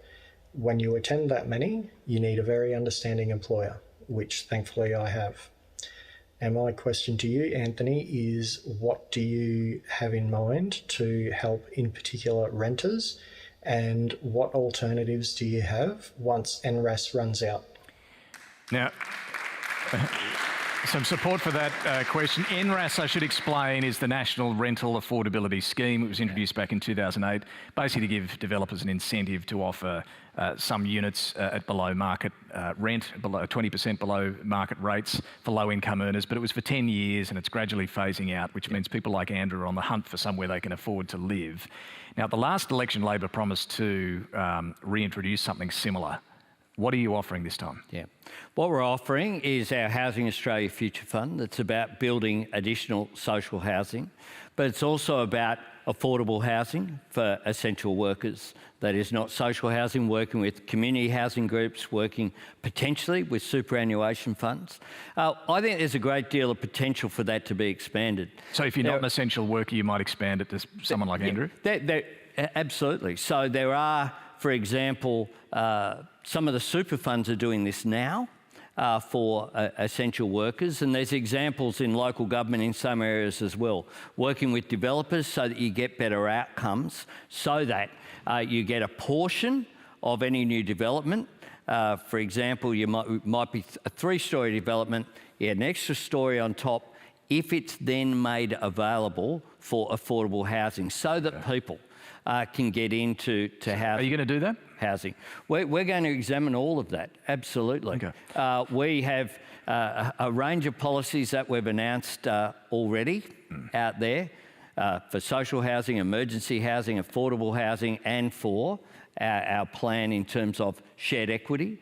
That's also about taking people who can't possibly get into home ownership and giving them a foot in the door of home ownership based upon schemes that work in Western Australia that's been operating for 30 years. In Victoria, in the trial, interestingly, 1 in every 6 of homes who participated in that trial, which started around about 2017, have actually then purchased additional equity. I don't know if Andrew's quite up to buying a home at the moment, but it sounds like you might do more in... And as well, we will have a national homelessness strategy. Okay. We have emergency funding for housing as well, including a remote housing strategy. So we have a pretty comprehensive plan, but we recognise that this is one of the great challenges that Andrew is facing practically, but people right around the country are. Hi. My question's about aged care. As we know, it's a really big problem, and you have said that you are going to provide 24/7 registered nurses and put into place the findings of the Royal Commission. How are you going to do this? Where are you going to get the staff from? And are we going to then know how the money is actually spent and make it transparent? Because it certainly isn't now. We don't know whether the money that's being spent is being put into the meals of our residents and our vulnerable citizens, or whether it's lining the pockets of executives. Thanks very much for the question. I know that this has been an issue that has grown in significance over a period of time as the crisis has got worse. I think the fact that the Aged Care Royal Commission interim report was titled with one word, neglect, is just shocking in Australia in 2022. So to go to the specifics of your question as well, yes, in terms of transparency, we need to make sure, and we will, mean that every provider has to provide information, transparency about every dollar and where it goes. Because we want to make sure that every dollar goes to better food, to better care, not into someone getting a new Ferrari or what have you. We want to make sure it goes to aged care residents. That's one of the plans we've put forward in terms of nutrition. We've got Maggie Beer and her foundation helping us in terms of nutrition and food and working out the plan, because that's part of it. One of the most shocking stories, I think, about that came through the Aged Care Royal Commission came through a number of times about food that was left over being scraped off plates, put into blenders and served up as puree for residents the next day. We can do better than that. Amanda's asking too about where you're going to find the nurses to get to 24/7 registered nurses. One of the things about that the Royal Commission found, and we've worked closely with the union, the Nurses and Midwifery Association, Federation. They, a majority of nurses in aged care currently are working part-time, aren't full-time as well. They want more hours. They can't. Will that be enough though? You'll have to bring some in from overseas. We'll have to train some, and of course we know that the health sector for a while has relied upon people from overseas. But to meet this commitment, you'll have to bring some in coming in as well. Well, aged care nurses have been coming in, and nurses in general have been coming in. You're talking about a new commitment. You'll have to bring some in from overseas. Australia for some time. I should imagine that migration, just like in our health system in general, for nurses and doctors, that migration will be a part of it. But we've also provided for... How many though? Because I'm just coming back to Amanda's specific question here. We've also provided for 20,000 additional places in universities for areas of skill shortage. And in terms of registered nurses, that is an absolute priority there. But what we want to do is to take... These are all recommendations from the Royal Commission. Well, just to be clear on that, the Royal Commission recommended 24/7 registered nurses from July 2024. You're promising when? Well, we want to bring that forward. We want to bring it forward because we think that we want to bring it forward to next year. So this means you're going to have to find them a lot faster than we want to bring it forward. So just to be clear on Amanda's question, you will bring some in from overseas. I just want to be clear about this. If we need to, we will. And do you know how many? If we need to, we will. But the first thing that we would do is use those nurses who also have left the system. One of the things that's happened is that because of the pressures in the aged care system, if you're a nurse or an aged care worker, and you're working in a facility whereby these residents are your friends, they're like your family, and there are 4 buzzers going at once, and you've got to make a decision over where you will go to. I've spoken to nurses and aged care workers who've left the system. We have adopted as well 215 minutes of care that's consistent with what the Aged Care Royal Commission has recommended, and also the issue of better pay for aged care workers. We'll make a submission to the Fair Work Commission saying that aged care workers need to be better paid. If not, we know they'll continue to leave the system. That's the point here, David. It's not a matter of whether you go keep the status quo or do something, because the status quo will mean you go backwards. Okay. Now, we're not pretending that these things can be done overnight. We are saying, though, that we need to deliver on it, and the current government haven't committed to 24/7 nurses at all. I'd like to ask if the federal ICAC will function retrospectively to investigate the current government's actions.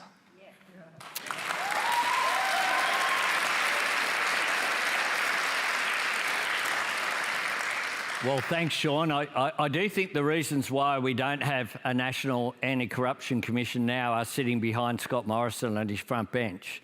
And I think that we need to restore, to go to the previous question as well, we're crying out to restore faith in our political system. So will it be retrospective? Now, I think the commission that we establish will be able to look at whatever it wants to.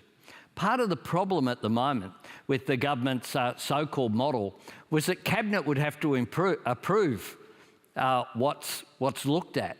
So your plan, do you want the actions of the current government looked at by your commission? Well, that would be a decision for them. The whole point here, David, is that what I want is an independent system at arm's length from myself and from government that can look at any areas of corruption in the political system, in the bureaucracy, at any time. And do you regard pork barrelling as corruption?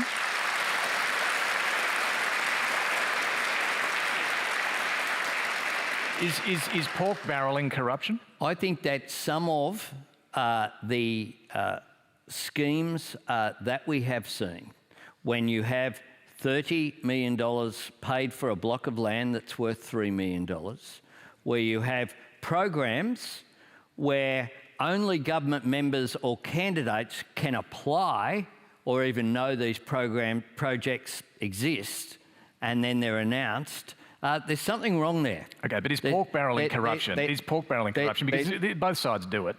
There is something wrong there. So I think that in terms of, look, commitments will be given by all political parties. In marginal seats with our money. But they should, one of the things that I did, well, I'll tell you what I did, David, as the Minister responsible let's look at what you're doing now, community infrastructure. As Leader of the Opposition. Well, this is the sort of thing that I would do. As the Minister responsible for community infrastructure, as regional development, local government, all funding went through local government. Okay, but now you're promising money for dog ovals and footy grounds in marginal seats at this election. Well, we're making commitments across a range of electorates, both safe and marginal, at this election. That is true. And political parties have always made commitments during election campaigns. Okay. The question is here, what this government has done is establish funds as the government whereby there's no transparency, there's no proper processes as to what the outcome should be, and a massive distortion. When you have commuter car parks, David, promised where there's no train stations for the commuter to get out of their car and get on the train, then that's red hot, and this government has done it with billions and billions of dollars. They've done it in community safety, sports rorts, regional grants, the full bit, we know and about it's red hot. Under past Labor governments, defence funding was cut to 1.56% of the GDP. The Liberal government has raised it to over 2% of the GDP. With China expanding its influence into the Solomon Islands, how will a sudden change in government to a party that is traditionally light on defence spending help bolster foreign policy and mitigate the threat of China? Well, thanks very much for the question. I lead a party that's the party of John Curtin. And at Australia's most dire need during World War II, our darkest hour, the country turned to Australia, not with an election, mid-term, to make John Curtin Prime Minister and to lead us during that period. The difference between the Howard government's defence expenditure and the expenditure over the period of the Rudd and Gillard governments was 0.03. That's the only difference that was there. We do face a strategic competition in the region. China is more forward-leading, it's more aggressive. And we've seen that with what has occurred in the Solomons.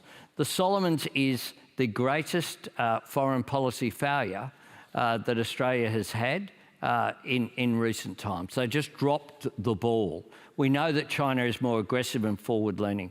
What that means is that we do need increased defence expenditure, but increased defence expenditure, which I've committed to being above 2%, but whatever is necessary to defend our national interests, means defence capability.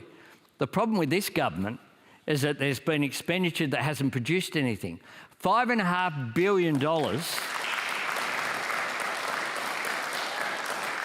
$5.5 billion is more than our commitment on childcare. It is double what our commitment to fix aged care has been on budget. $5.5 billion with just a torn-up contract. You did back the French submarine deal.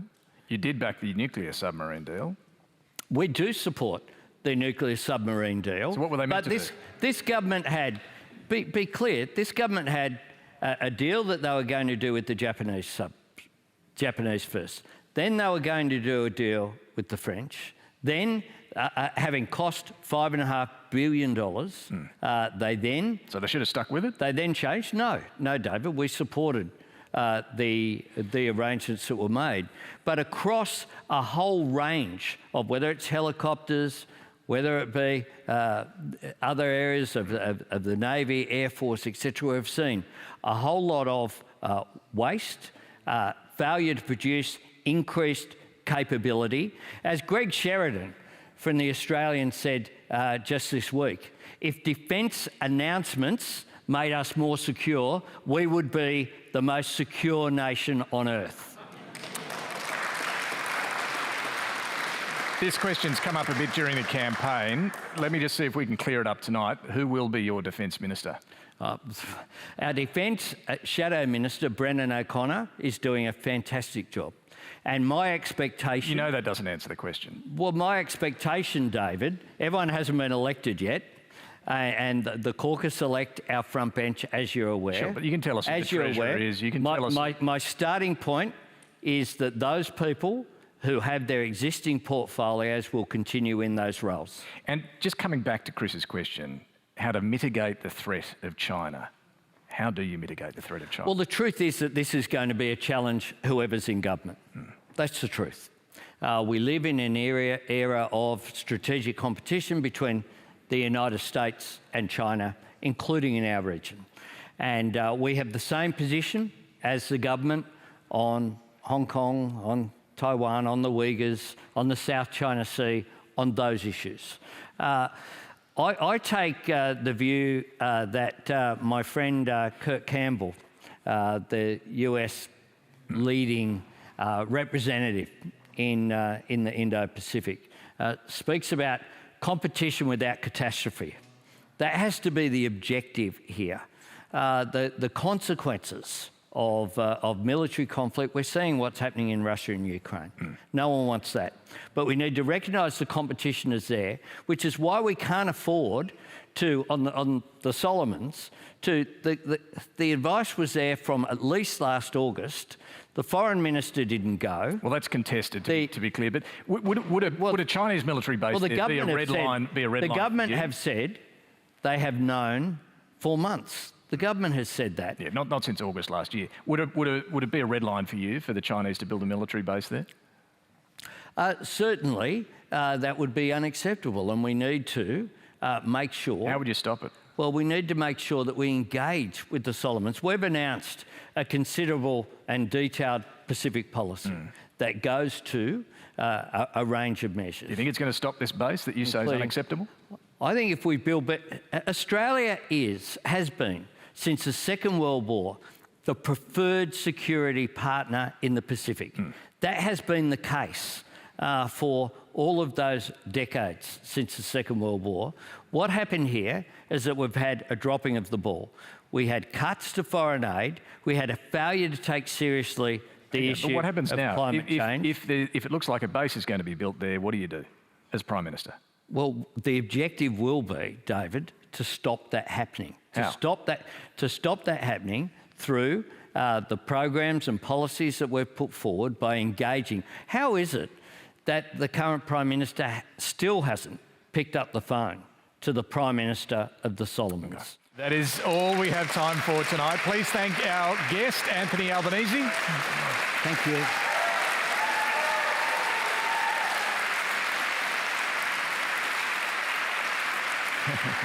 Thank you.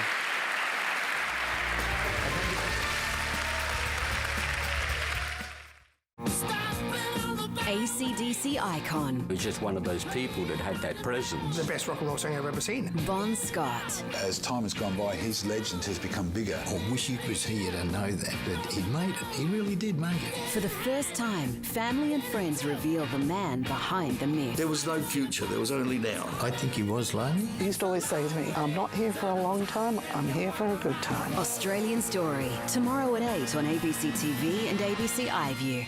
It's such a scary thing, feeling like you're not in control of your mind. Can art and creativity transform mental health? Look at this! All will be revealed. Space 22 starts May 17 on ABC TV and ABC iView. Economic growth. Family had never lost live performance. Fuel prices. Scott Morrison and Anthony Albanese butt heads in a fiery second leaders debate in Sydney. Ukraine accuses Russia of bombing a school where civilians were sheltering, killing several children. And the on-court blow-up behind basketball star Liz Cambage's shock exit from the Opals revealed.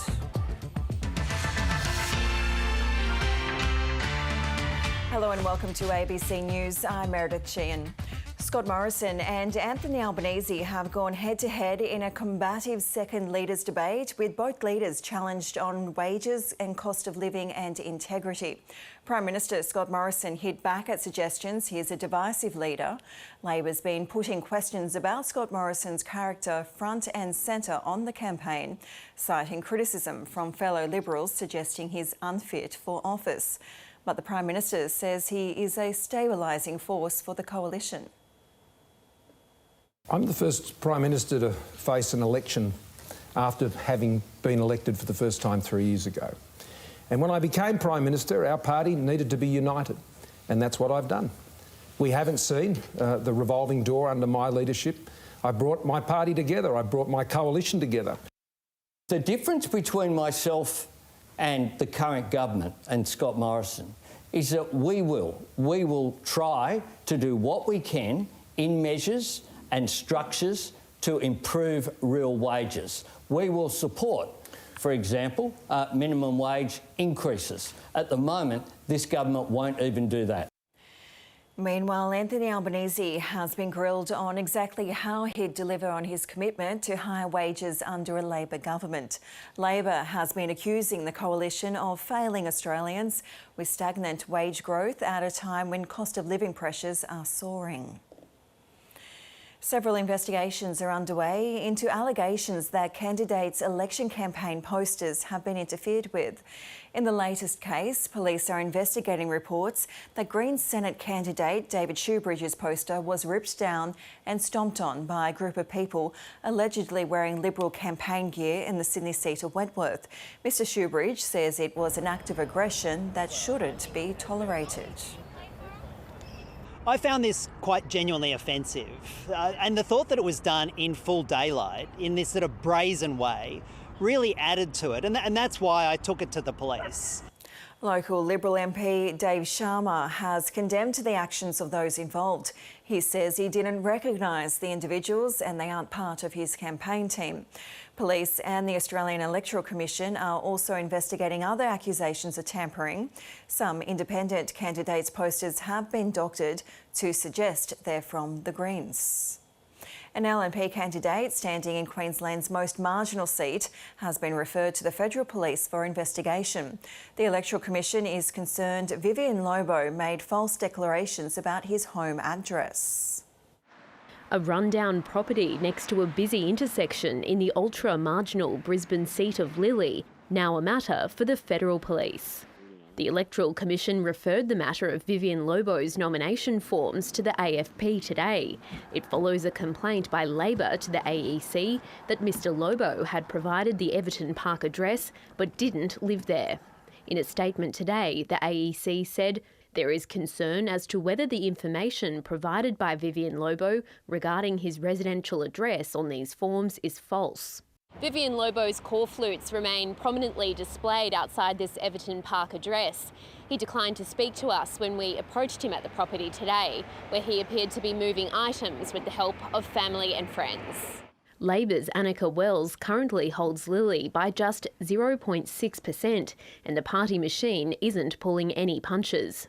This is an extremely serious allegation to emerge in relation to a candidate in the middle of an election campaign. Ballot papers have already been printed. In a statement, Mr Lobo said he'd fully cooperate with any inquiries and reiterated an earlier statement that I enrolled in the electorate as I had signed a lease in Everton Park with the intention to move in straight away. However, due to my campaign commitments and difficulty with getting tradespeople to the home, I was delayed moving in. The Coalition campaign has so far remained silent on the issue. While it's not illegal to live outside the electorate, providing false information to the AEC may constitute electoral fraud. Mr Lobo was a late ring-in for the seat after the first candidate dropped out in February. Stephanie Zillman, ABC News, Brisbane. To the war in Ukraine, all women, children and the elderly have now been evacuated from the besieged Azovstal steelworks in Mariupol. The plant has become a fortress for Ukrainian resistance fighters, making a final stand in the crucial port city of Donbass. Negotiations will now shift to getting wounded soldiers and medics out. Further north, 60 people are believed to have been killed in a Russian bombing of a school. 90 people were sheltering in the building in the village of Luhansk, which caught fire. 30 were rescued and at least 7 were injured. Ukraine's farmers have found themselves on the front line of Russia's invasion. Their fields are being mined, their silos are being destroyed and their exports cut off. But Ukraine's farmers are fighting back. Europe correspondent Nick Dole reports from Dnipro in central Ukraine. In farming and in life, it's said you reap what you sow. So when Russian soldiers took Ukrainian farmers' land, they got on their tractors and took their tanks. They're images that fill Alexander Shobina with pride. We're all Ukrainian. We didn't go to them. They came to us. And this is typical of Ukrainian farmers. Farmers have found themselves in the firing line during this war. Their grain storage facilities have been attacked. Shelling has left their green fields covered in craters, and some have even been mined. Everything we're doing now is related to the war. We go to bed and we don't know if we'll wake up tomorrow. Vitaly Kostricha grows corn, wheat and barley, but he can't even sell his grain at cost price, let alone make a profit, because Russia has all but destroyed Ukraine's export market. Its blockade of Black Sea ports is starving farmers of income and Ukraine of a big source of national wealth. The attacks on infrastructure and the blockade on exports don't just hurt Ukraine, they hurt the world. About half the wheat bought by the World Food Programme comes from Ukraine, so Russia's war could have devastating consequences for those who can least afford them. Anatoly Hosenko's son is on the front line while he's working on the farm. It's been hard to get enough workers, with people fleeing or fighting, and the curfew means time in the fields is limited anyway.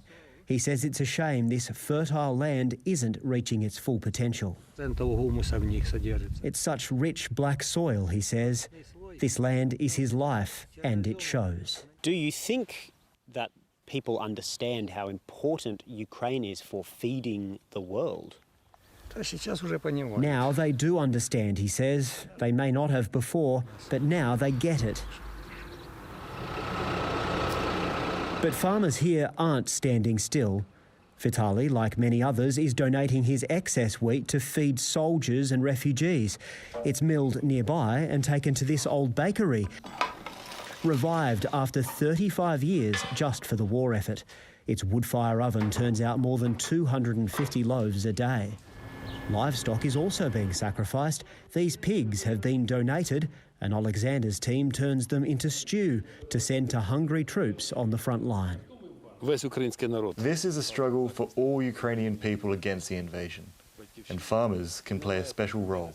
They know their land better than anyone, and if Russian troops try to take it, their tractors will be ready.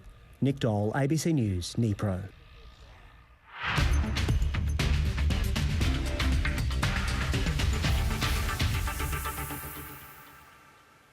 The Storm has broken an 87-year NRL record and leapfrogged the Panthers into the top spot on the ladder after their 42-6 win over the Dragons. Meanwhile, the Sharks have reduced a gritty 19-point victory over the Warriors, despite playing with only 11 men at one stage. Up an early try, the Sharks would soon be down a man when William Kennedy came charging. Oh my goodness! Kennedy with a coat hanger. Will, you're off, mate. Immediately, the Warriors would capitalise not once but twice after some brilliance from Reece Walsh. Here's a chance for Violea! Cronulla rallied, scoring 2 tries against the Tide until this hit also came under scrutiny. Oh boy. It's on report and you're in the bin. But the Warriors failed to make the most of it this time, instead allowing the Sharks to score freely. They'd win at 29-10. Get the party started! The Shire erupts! Earlier, 2 milestone men led the Storm out in Melbourne before their star fullback flexed his muscle. Pappenhausen gets there! Already limping from an earlier knock, his second try of the day was most impressive. Somehow finding the energy. How's this try on one leg? But it came at a cost, with the Dalian medal leader injuring his hamstring. Still, the Storm pushed on to put 42 points on the Dragons, breaking the 1935 record for most points scored by a team in the opening 9 rounds. Last night, chasing a 4th straight win for the first time since 2017, the Cowboys had their backs against the wall at the break. The Knights do have the lead. But it was a tale of 2 halves as North Queensland scored 4 unanswered tries, including another dazzler from their 19-year-old superstar. Nanai stepping, my goodness, what she moved. The Cowboys remain planted in 3rd spot on the ladder, proving they're no longer out of sight or out of mind in the premiership race. I'll take it. Hey, Loz, we're busy, mate. Here's 5 minutes, all right? All right, see you, mate. There's no laughing at the Titans after the club slumped to a 5th straight defeat, a 44-16 loss to the Roosters in Mackay on the back of a James Tedesco masterclass. By Tedesco, he's got 3. And have a good look at myself, and individuals need to too, and we just need to get it right for next week. Jessica Stewart, ABC News. Melbourne has continued its unbeaten run to the start of the AFL season by beating St Kilda by 38 points at the MCG. A dominant first half from the reigning premiers set up the win against the much improved Saints, who showed some resistance but were not good enough. It looked a little too easy from the start. Oh, what a catch in the gully, not paid by the umpire.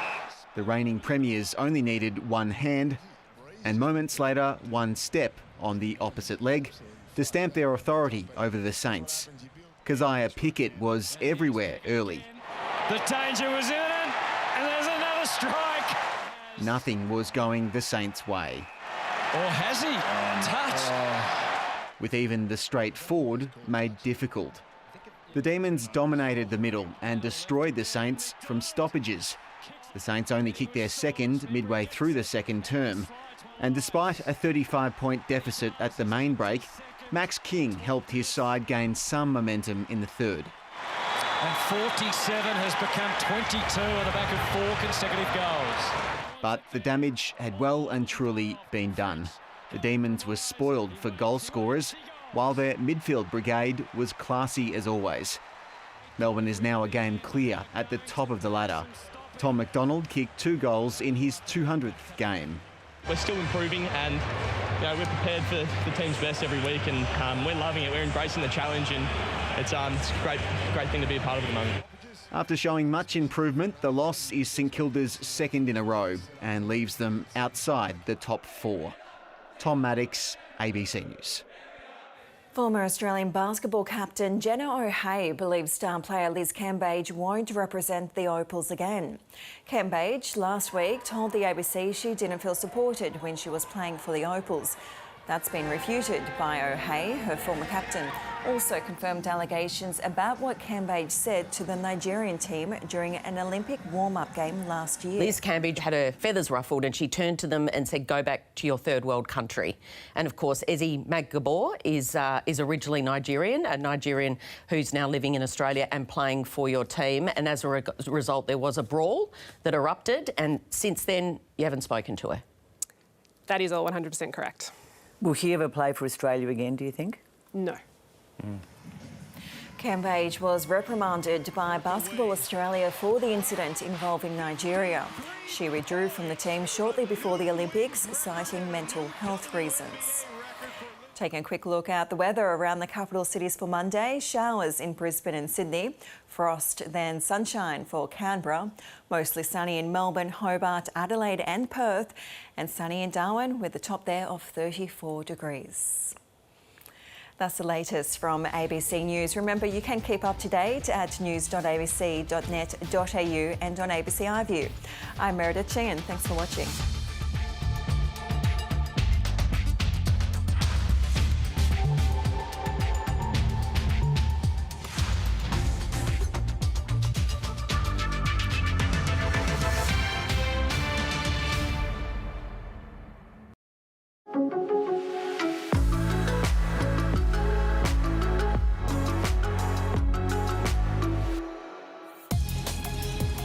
After 7 days recovering has rejoined the election campaign. Getting straight to Perth. Good to be out and about. Both leaders back on the campaign trail. Scott Morrison is in Tasmania with a promise about... You may not like everything we've done. You may not like me that much. But that's not the point. The point is, you know what our plan is. Released out. A recharged Anthony Albanese made his first appearance in the West. How simple is this? Anthony Albanese hoping by focusing on the West, he'll be able to pick up Liberal seats of Pearce, Swan and Haslett. Halfway through the campaign, but still weeks from the finish line. There are plenty more stunts and site visits to come. Whoa! It's going to be a good day.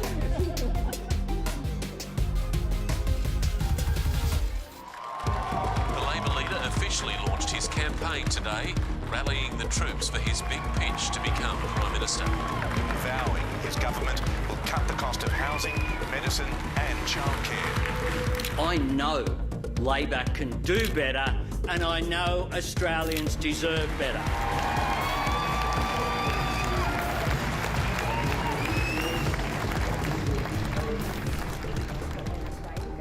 Labor wants to make gains in Queensland and Western Australia if it's to take government. They can find a way there without damaging the scoreboard in Queensland, but that means that if Queensland's optional, then Western Australia is absolutely mandatory. So it's probably unsurprising that Anthony Albanese gets out of quarantine, he flies west, charges into the stadium, has a couple of COVID coughs and launches into his pitch in parochial Perth. One strategist said to me, voters in Melbourne and Sydney probably wouldn't know where a leader launched their campaign, but in Perth people take notice, and I think they really did. And the reason they've chosen WA is because of the opportunity it presents for Labor. The brand is very strong right now. It's all because of one man, Mark McGowan. At the launch, the person who received the loudest applause wasn't Anthony Albanese, it was Mark McGowan. The Premier, Mark McGowan! It's going to be a challenge because for decades at a federal level, WA has been a reliable Liberal bastion. It's a Liberal stronghold. So to pinch Pearce and Haslett from the Liberals, they're going to need to get swings they haven't seen since the 2007 Rudd slide. It's the first sort of general presentation of the whole Labor plan as relatively thin as it is compared to Bill Shorten's manifesto, which was bulging with policies on almost everything, which became a problem for the Labor Party. It was optimistic in tone, and that was important compared to the general negativity of this campaign. It was also an opportunity for Anthony Albanese to be presented as part of that continuum of Labor leaders. You had Kevin Rudd there, Anthony Albanese's great friend, and then you had Paul Keating, with whom he's had some philosophical differences over the years, but Paul Keating swallowed those differences, flew over, the Nullarbor was there in Perth, and it was all happy families for an afternoon at least. Cost of living relief was front and centre on the campaign trail. This is designed as hip pocket relief in a week where cost of living has been in. Cost of living are three words that you hear endlessly day in, day out. So we are seeing many things impact on the cost of living. A whole range of factors that impact on people's cost of living. Tuesday's meeting is likely to see the first official rate rise since 2010. There's a searing spotlight on the Reserve Bank today. In just a moment, the RBA will hand down its monthly decision on interest rates. There's a media conference from the Reserve Bank, I believe, at 4 p.m. It's pretty unusual for them to do that. The Reserve Bank Board increased the cash rate by 25 basis points to 35 basis points. I sympathise with Australians as they face higher cost of living pressures. If only you could pay your mortgage with Scott Morrison's excuses. Has your government just lost this election? Of course not. Claire, that was a pretty significant press conference we were at just a minute ago. I think it was definitely the first time I've seen the Prime Minister really a bit rattled on the campaign. Yeah, he wasn't sure where he was looking at points of that, was he? No, stumbled over his words a bit more than normal, a few more pauses before he actually gave an answer because he was really trying to think of what to say. And one of the interesting things as well, isn't it? They've been wanting to campaign on the economy, and then within 1 week we've had record inflation figures, wholesale electricity prices going through the roof, and now an interest rate increase. this is going to hurt him at the election? Well, it's clear he's trying to chart a course here where he says, you know what, I know it's bad right now, but you want us in charge of it being bad rather than being blamed for it being bad, which is more of a complex, nuanced argument that isn't one that I think he's traditionally favoured. So it will be harder to sell, I think. Yeah. Less Bell's an issue? Maybe. And I think actually what's going to happen is in the next week, Australians are going to get a letter from their bank that says this is how much your mortgage has gone up. And they're going to think, who do I blame for this? I'm about to go and vote. And I don't think that everyone will give Morrison the sort of free pass for having got us through the pandemic as he tries to argue. Mortgage holders are facing months of rate rises with monthly repayments to soar. The RBA board upped its official rate by 0.25%, the first hike in more than a decade. In breaking news, the National Australia Bank has just joined the other big banks in passing on the Reserve Bank's 25 basis point interest rate rise in full. The Reserve Bank Governor insisted the election played no role in its decision to raise rates in the middle of an election. Now, that might well be the case, but the result of that was always going to be political, and you could just imagine being in Scott Morrison's office when he got the news. 2 weeks out from an election, things are going up. It's the dominant theme of this election campaign, and so this interest rate rise has kind of, hit the campaign like a grenade. So what we saw was the Prime Minister trying to at least shore up some votes. He said he'd protect pensioners by freezing deeming rates, so that would ensure their pensions were unaffected by the rate rise. But then what did Labor do? It matched it, so it sort of neutralised that policy measure for the coalition. There's quite a theme from the week of Labor really wanting to match what the coalition was doing on access to cheaper medications, on access to a seniors healthcare card. It knows that Scott Morrison is going to try and turn this environment of things are getting more expensive, who do you trust, from a defensive position into a politically offensive. Yeah, there's a couple of things going on here. Labor wants to blame the government for cost of living pressures. It wants to blame the government for some of the inflationary pressures too, and yet the Prime Minister was pointing out to some of the spending to which Labor was pointing, Labor actually supports. So which is it you don't, he asked.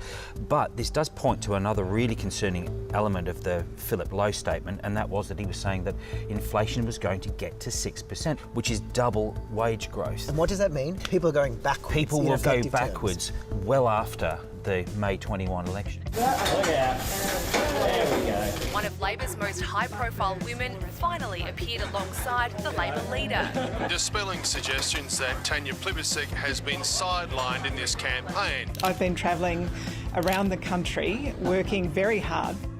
Jono, we're here in the electorate of Chisholm for the first time in Labor's campaign for a totally just not stage-managed, entirely organic visit to a local cafe. Not stage-managed at all. There's a few shadow ministers and a couple of ordinary human being folk carefully seated, waiting for Anthony Albanese to turn up. A few days out of COVID for Anthony Albanese, and it looks like it's done him a world of good, really. But what's been interesting to note over the course of that time is who he has surrounded himself with. On Sunday at the launch, it was Labor premiers, Mark McGowan, Malinauskas from South Australia, and since then it's been a raft of shadow ministers, hasn't it? I mean, today we see Tanya Plibersek back with him in the fold. Very interesting to see Tanya's first appearance today. We first saw a lot of these frontbenchers come to the fore when Anthony Albanese got COVID as well. Albo's come out looking a little bit better. He's using his front bench better in the campaign as well. The messaging's better. What is also interesting is during these media conferences, he's deflecting to them a lot. Anthony Albanese will hear a phrase, hear a word, and he'll shift either to Jason Clare or to Tanya Plibersek, as we saw today. So there's a lot of interesting dynamics unfolding in this. And I think it'd be very interesting to see how Labor HQ manages Anthony Albanese and his public appearances throughout the rest of this campaign. The coalition is again defending its handling of the Solomon Islands China security agreement. Minister Sogavare says his people are being treated like kindergarten students walking around with Colt 45s. So, Greenie, both national security and the economy have been dominant features of this campaign, but neither in the way that Scott Morrison would have hoped. This whole election was being billed by the coalition as a khaki campaign, one of their strengths, but that dramatic intervention by Solomon Islands in signing a security agreement with Beijing has really thrown a spanner in the works for the government. This week we've seen the Solomons Prime Minister, Manasseh Sogavare, really ramp up his rhetoric and taking shots at Australia this time. We are threatened with invasion, Mr. Speaker. And that's serious. Accusing Australia of treating his Pacific nation as kindergarten children and really drawing comparisons with the Cuban Missile Crisis, all sorts of pretty inflammatory language. Scott Morrison seemed to suggest, though, that he wasn't contacting or reaching out to Sogavare based on advice from our intelligence agencies. Is there any way to salvage this relationship if the two leaders aren't actually talking? It's a pretty extraordinary standoff when you think about the long history Australia's had with the Ramsay intervention into Solomon Islands, the fact that Australian police and soldiers were deployed so quickly to Honiara after last year's riots. It's really a bit unsettling that these two leaders can't speak to each other. Is there any way to end that sort of stalemate? I'm not sure what you do, because it's pretty clear that Sogavare is now well and truly in Beijing's camp. There is a hope in the Australian intelligence and foreign circles that perhaps China will stuff this up and do something clumsy diplomatically, and again the Solomons will drift back into Australia's orbit. Historically there's been a really good relationship, but the relationship between Manasseh Sogavare and Australia, that's the poisonous one, and that's the one that's really difficult to improve. Good morning. Hi. Hello. How are you? How are you today? Well, let's have a look around. Yep. Scott Morrison and Anthony Albanese are working hard for every vote. Tea? On the campaign, planes and buses circled through and around only one place today. Hello, hi. Hello. Nice to see you. Hi, Anthony. How you doing? Both leaders are campaigning in key battleground seats today, talking about the constant 120Ks around about. 120Ks, that'll do. Hello, how's it going? Now you're filming me and I'm filming you. That's right, yeah. Well, let's get a cup of tea. Thank you. There's a cup of tea down the back. We're about to hit some key milestones of the campaign. On Monday, pre-polling begins. So postal votes have been out for a while, but it's a pretty complicated process. And both leaders know that as of Monday, voters are tuning in and actually starting to decide who they'll vote for. So a hell of a lot at stake, really, for both parties. And just a really confusing map. Who would have thought before the election that Scott Morrison would be spending all this time in the Labor seat of Parramatta? Sure, it's marginal, but everyone largely expected that Labor would hold on to it. At the same time, you've got Chisholm in Victoria, which the Liberals hold, which everyone thought was going to Labor before the election. You've got Boothby in South Australia, which everyone expected the Liberal Party would hold. At some point this campaign, they have crossed into the other camps, leaving everyone kind of wondering, where is the map through to government? Labor believes it's strong in WA, in South Australia and Victoria. New South Wales and Queensland is going to have some really strange stories within it, where there might be that opportunity of seats swapping in places that we wouldn't have predicted. At this stage, neither major party has a primary vote that's high enough for them to govern in their own right. There is a massive chunk of undecided voters, and so the big question that we're looking at is, will these final 3 weeks of the campaign make them decide which way to go, or will they direct their votes to this new teal independent wave or other independents and, you know, see us with a hung parliament come May 21? And that's why Anthony Albanese had his election campaign launch on the third week, which is unusual, but he wanted to have a week of showing his plans to the nation ahead of people voting. The coalition thinks it's about 30%, which hasn't decided what it's going to do, and they will break one way or the other in these final 2 weeks. And he's having his campaign launch in the last week for those undecided. But they're hoping that their only path to keep those people is if Scott Morrison doesn't get angry, if he stays on message. But a lot of it is also resting on the coalition hoping that Anthony Albanese has a stuff up, like in week 1. What are the 6 points of your policy? We will put people at the centre of the NDIS. What are the 6 points of your policy, Mr Albanese? Do you not know what the 6 points are for the NDIS? BIS question that Mr Kersley just asked you, You've but just also been handed your policy document, Mr Albanese. You don't is this know. a sign that you don't know what it now? This is embarrassing, isn't it? That's not. Are these the 6 points here that had to be handed to you by your advisor? Doesn't it say a lot about a party's tactic if it's reliant on someone else making a mistake?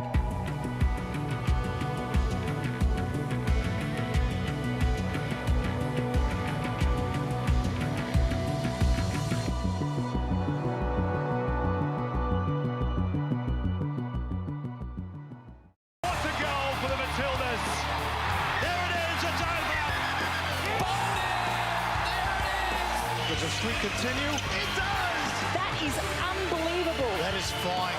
The Stevens are premiers! Ash Barty, Australian Open champion. Hello and welcome to Offsiders. It says something about the plight of the once mighty West Coast Eagles that a 75-point loss to Brisbane at the Gabba last night almost seems like a pass. Beaten by more than 100 points last Friday, the Eagles had just 21 fit players to choose from due to COVID and injury this week, while their coach was also forced into isolation. The crisis deepened after photos emerged of two players at a crowded Perth nightclub last weekend, defying club orders to not go out. Just 4 years on from a premiership, the club is now at its lowest point and there's likely to be more pain ahead. This is starting to become a bit embarrassing for the West Coast Eagles. The Tigers have won by 109 points over the West Coast Eagles on their home track here. The Eagles have suffered another blow ahead of their clash with the Brisbane Lions. Coach Adam Simpson will now not be available, entering COVID protocols. West Coast is now struggling to find 22 fit players in time for Saturday's game. It's unfair. That is. So you think they should be postponing this game? I think they should, yeah. The Eagles are tonight in crisis with the coach blasting players for partying before the club's latest COVID outbreak. Among the crowd, Eagles players Jackson Nelson and Josh Rotham. By Tuesday, Nelson was in isolation. The outbreak claiming 8 Eagles plus the coach. I was disgusted, to tell you the truth. They know the circumstances that we're facing as a football club, and they know the circumstances that they've put us in. Who's there waiting? McCluggage! McCluggage for 3 in a row! Everything is falling their way. And the Brisbane Lions grind out a 75-point win. Yeah, it's different circumstances and quite unique. I've never seen anything like this. Footy can be brutal. They'll fly home into another week of negative headlines. Our panellists this morning, Corbin Middlemass, Caroline Wilson and the recently retired Opals captain Jenna O'Hea. Welcome aboard. Corbin, you're a Perth boy. Is this rock bottom or have the West Coast Eagles got further to fall? It's pretty close for West Coast. I don't think they've ever missed the finals for more than 3 years in a row, and judging by the way they're going at the moment, it doesn't look like they're going to play finals for the next couple of years at least. They're headed towards a rebuild. The interesting part of this is trying to work out how much of an impact the COVID sweeping through the group has actually had. They were injury ravaged in the pre-season already. Plus, if you sort of followed the West Coast Eagles over the last couple of years, I feel like this cliff has been coming. I mean, this was a team that topped up thinking they were still in the premiership window, traded away first-round picks. They haven't had any elite talent, any top 10 picks in since 2010. And now, all of a sudden, they are in a sharp decline. So that's amazing. 4 results in a row for this proud footy club, an average losing margin of 82 points. After that win against Collingwood, which sort of leaves you scratching your head, how on earth did that happen? You're right, how they beat Collingwood, and, you know, there's really 2 buys at the moment in AFL, isn't there, with North Melbourne as well. So if you're lucky enough to draw West Coast and North Melbourne twice, Geelong and Adelaide, I think, are 2 of those clubs, then you're pretty fortunate and you'll go a long way to making the 8. Look, I don't think they're as low as they were during the drug scandal of the mid-2000s, which was a cultural crisis at that footy club that took a long way to come back from. To their credit, they came back. The man at the helm then, Trevor Nisbet, I think, offered his resignation at the time. He's still there. He saw them back up to the top. I've always admired that, you know, someone who admits their mistakes and rebuilds a footy club. They've got a lot of money, more money than any other club in the AFL, massive resources. So I think the North Melbourne problems are more deep-seated, Kel. But this is not just COVID or injury. There's something wrong at this footy club. Further reports have emerged overnight of 3 more players, including Jake Waterman, also out clubbing, apparently last weekend, either just after the Richmond game or the next night.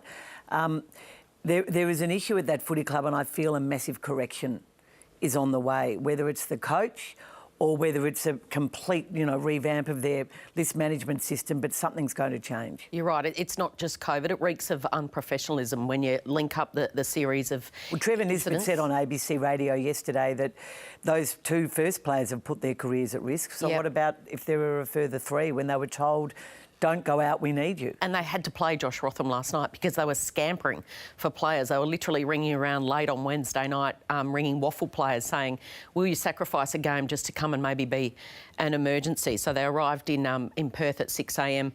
this morning. Jenna, 30 players from this team have now had COVID. From an athlete's perspective, how difficult is it to overcome? I mean, we're not blaming COVID. We're saying there's a series of other issues. But from an athlete's perspective, when you come back, how difficult is it? Extremely difficult, and obviously everyone deals with COVID differently, but I know for me, once I was out of isolation, it took me another 3 weeks till I actually got back to training and playing, because every time my heart rate rose, I would faint. So it really affects the body really differently, so I just hope all those West Coast Eagles players can get healthy and get back out onto the field. I wonder if it's really an exciting time for West Coast too, where they've been a shutters-down football club for such a long time, Caro, where they don't buy into the wider debate. And as you said, they're one of the most well-resourced teams in the competition because they really haven't had to step outside their lane. They've just got to keep the ship going straight. They've got people queuing up to be members of this footy club. But they had been out of step with community standards in recent times. So they had a player, obviously, that was hesitant to take the vaccine, so susceptible to low-quality information. They had a player trying to tamper with his drug test in the not-too-distant past. They sacked their Aboriginal liaison officer during the COVID period. The Pride jumper in the AFLW and the way that they subsequently handled that. They didn't have a women's team initially. So I wonder if this is an opportunity for them to think, where do we want to go as a footy club? Is this a chance to start something fresh and really move into a new era of what the West Coast Eagles have been, rather than trying to be the same force that they have been for the last 25 years? When you put them all together like that, you see how much culturally they've let their standards slip again. And they had a shocker of an off-season, Kel. Corbyn's outlined all that. And they had a shocker of a COVID. They didn't handle that well either. So you're right, there needs to be a massive correction. And in my experience, the coach is often one of the people who becomes part of that correction, I hate to say. And there's always the question about whether this threatens the integrity with the fact they only had the 21 available. But what are the other options? They would have had to postpone round 2, then they would have had to postpone round 8. The AFL made it clear. They laid down the rules at the start of the season. Exactly. Fremantle seemed to do pretty well yesterday with 5 players missing. Well, Freo and Melbourne, as far as the actual players are concerned, I think the Eagles had 8 across the whole club, so staff and obviously the coach included. I mean, Fremantle were missing more players on the weekend from their starting lineup due to COVID than what the West Coast Eagles were. Essendon were missing 5 because of sickness, not COVID, but sickness, and they've finally woken up at the MCG last night against the Hawks, finding back from 25 points down to kick the last 7 goals of the match against Hawthorn. You were there, Corbyn? I was. The place was rocking in the final quarter at Docklands when the Bombers came rattling home, so they kicked 8 goals to 1 in the final quarter. Peter Wright kicked 6 up front. It was the circuit breaker that Essendon desperately needed. I think the problems are still very much real, and they're there. They leaked over 80 points again. They've had a problem trying to keep teams down defensively in recent weeks, and that continued last night. But given the drama that happened before the bounce, so 5 players out with illness, not with COVID, but just with a separate illness, including Jake Kelly. And Mitch Cleary was reporting last night that he wasn't even able to make it up the stairs at his house yesterday. So he was really ill, and really a 6th new face in Alistair Lord, who made his debut as the unused Medi-sub, which is a bit of the unfortunate quirks of the modern game. So Peter Wright kicked 6 goals. Tom Lynch kicked 6 goals at the G as well. Gee, wouldn't the Suns like those 2 forwards, Caro, if they had their time again? But yesterday at the G, it was all about one man. It was all about Dustin Martin and the comeback, and they're beautiful scenes, really. We love champions in sport. So heartwarming to see the Richmond champion, Dustin Martin, back in his happy place. It was fabulous. Tom Lynch really stole the show in the first half. One of the great half performances I've ever seen by a full forward, and he's having a terrific season. But the roar when Dustin finally got that first goal, it took a while to come into the game, didn't he, Corbin? There was about 15 minutes he looked like he was going to be better for the run. But the roar when he ran out, the ovation for both the goals, that really raw moment after the game when I heard Shane Edwards interviewed, and he said, I looked around and saw him and just thought, thank God. Thank God he's back. But no, look, it was a big game. It felt like a big Saturday afternoon that we don't see very often at the MCG anymore, and it was fabulous. So he took 6 weeks out for personal leave. And Jenna, you're an advocate for mental health, and you've spoken before about your time away from the game, that you paused the career momentarily for mental health reasons. When do you know, and how difficult is it to get to that point to know I'm ready to come back? Everyone is very different. For me, it was just so great seeing him back on the field and enjoying himself, and especially seeing his smile singing the song after the game. So I hope he continues his journey and really looking after his mental health. And yeah, there's no one better on the football field than Dusty, so it's just great to see him back out there. Jenna, Richmond privately never felt he was gone from the game. They always felt he'd come back. Obviously, he might have himself thought that he just didn't want to play anymore, and they were confident if they handled it properly, and they've handled it very well, that he would find a way back. Did you ever think when you took time off with your personal reasons that it was finished for you? Yeah, I really did. I was not in a good place. I was very low, and I was the same. The Southside Flyers gave me great support, and I think that's really important. And, you know, family, friends and your club supporting you is really important. So I'm glad that Dusty felt that support and the Tigers were able to support him to be able to get back on the field, and hopefully he continues to play for a lot more years because, yeah, it's a real thrill watching him play. Certainly is. It was very heartwarming at the G. The Suns stunned the Swans, but it was what happened before the game at the SCG. Adam Goodes returning with his premiership teammates from 2012 to celebrate the 10-year anniversary of that premiership. It's good to see him back, Caro. It is. He's been to the footy, he's been to Swans games, but he sits in private boxes, and he has never walked onto an arena since his very, very sad retirement in Sydney. I think it was at the Olympic Stadium a few years ago. He continues to haunt as a story the current AFL administration, Gillon McLachlan, Richard Goyder and his commission, both not at the helm, Goyder, but on the commission at the time. All that terrible booing happened over that last year for Adam Goodes. And it's just going to be one legacy of Gillon's time at the AFL that he's not going to be very proud of. He wasn't as strong a leader then as he was now because he'd just come into the job, and he couldn't handle a divided commission who refused to believe what was so obvious to all of us. In saying that, it hasn't been a great week for the AFL. Gillon McLachlan is over in America working on the next broadcast agreement. He actually got back. He's just got back. OK, yeah. The Herald Sun exposed a leaked report about female umpiring. They've been accused of burying this report because it was so damning. And Caro, you wrote in the Age yesterday that it's a week of self-inflicted pain for the McLachlan administration.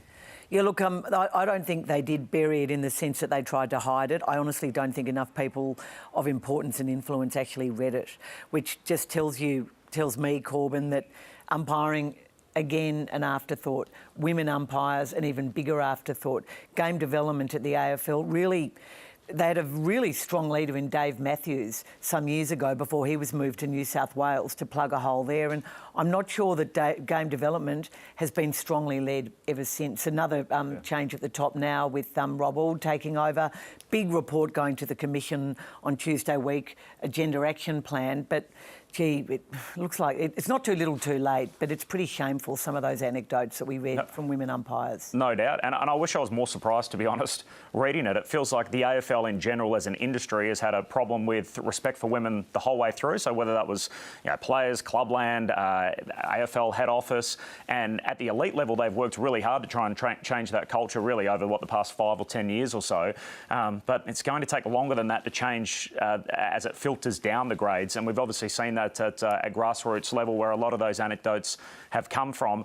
There seems to be a bit of a disconnect too between sort of head office and Gillon's administration, where I think they feel like one of the best things they've done for the game has been the way that they've treated the grassroots level. Whereas, I don't know, the people I speak to in community footy, they feel like they've been let down a little bit by the AFL. So I'm not so sure that that relationship's as healthy as what I think the AFL would like to portray. I think that's an understatement.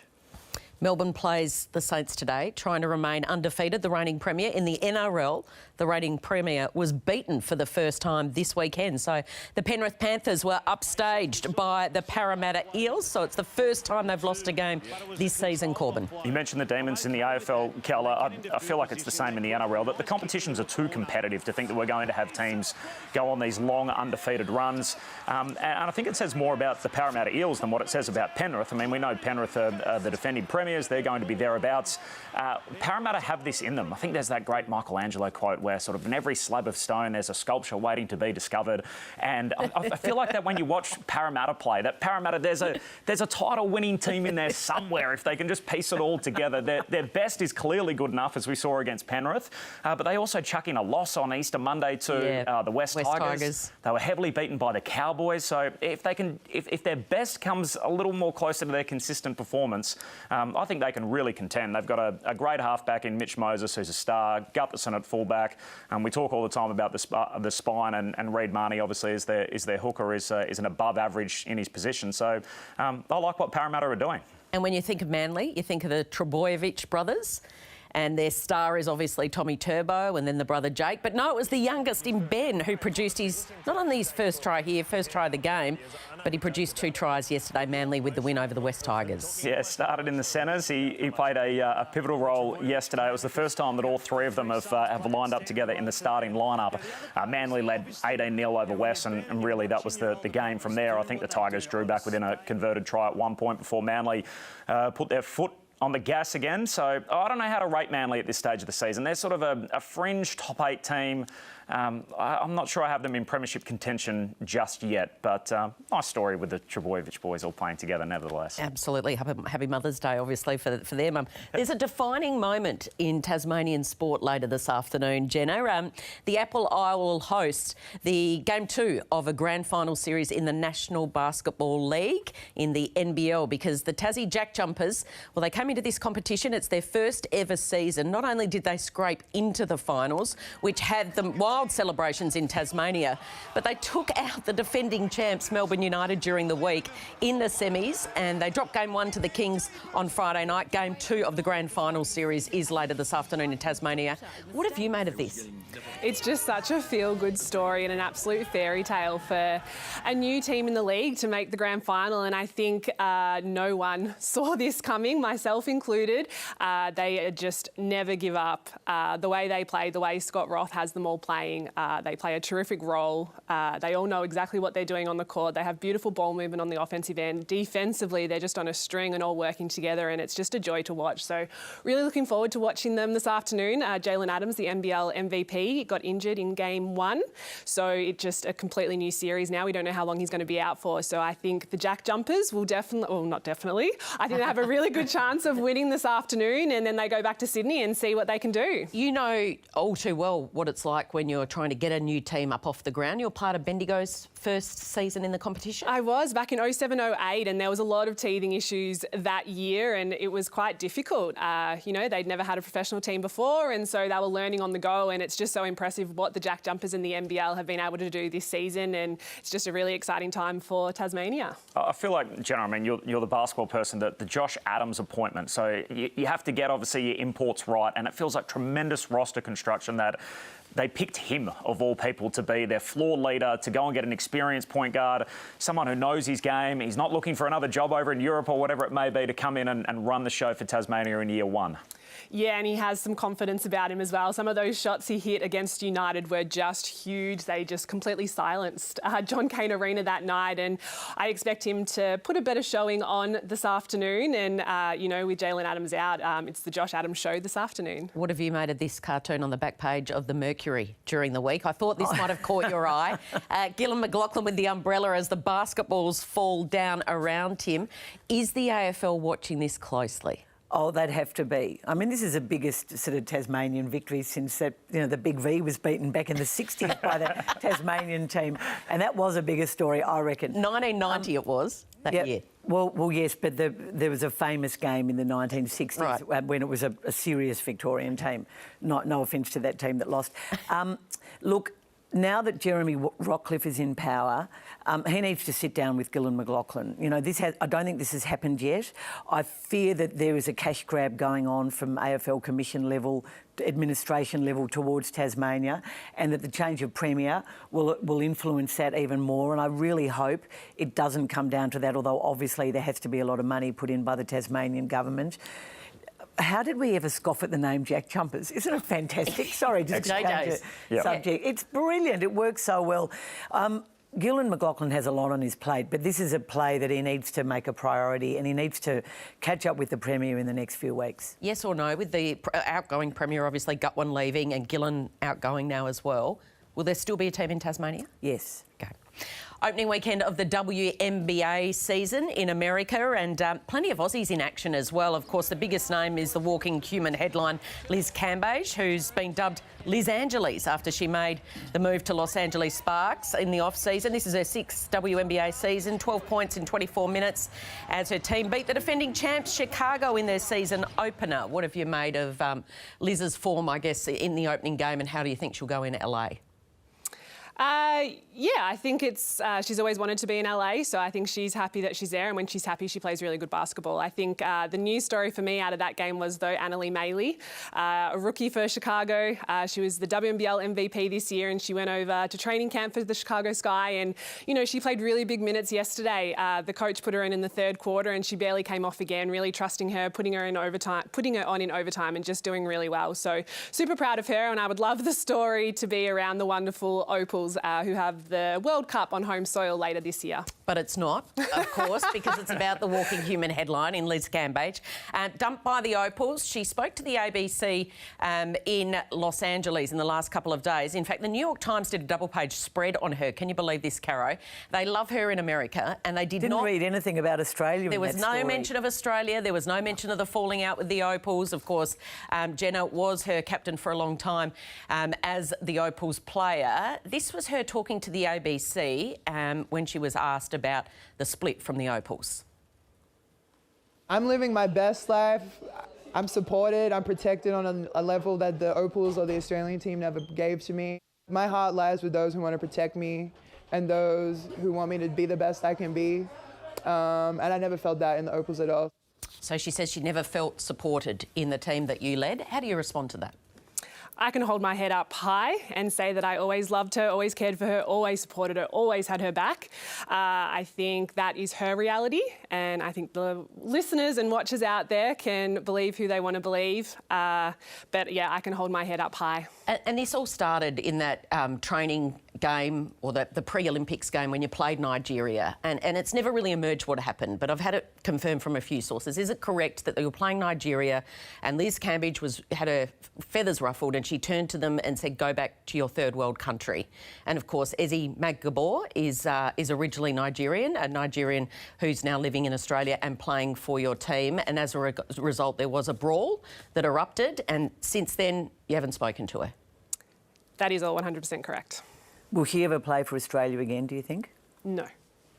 So this is the part I cover a lot of women's basketball. I do the WNBL, obviously, for this network, and I've covered a championship team, which obviously Jenna played in alongside Liz. I find it staggering, to be honest. Basketball Australia have never detailed exactly what went on and how we got to this position, that the outcome is one of the most dominant players on planet Earth, who is Australian, is never going to represent Australia again. And it's almost just this acceptance that we don't want her to play for us, and she doesn't want to play for us, and that's it. And it's finished, and there's almost nothing left to say about it. I feel like with Liz, they look like a podium team, or they're almost a guaranteed podium team every national tournament they play in. Without Liz, we saw what happened at the last Olympic Games, and unfortunately they're sort of scratching around trying to be a quarter-final team. Is that unfair, Jenna?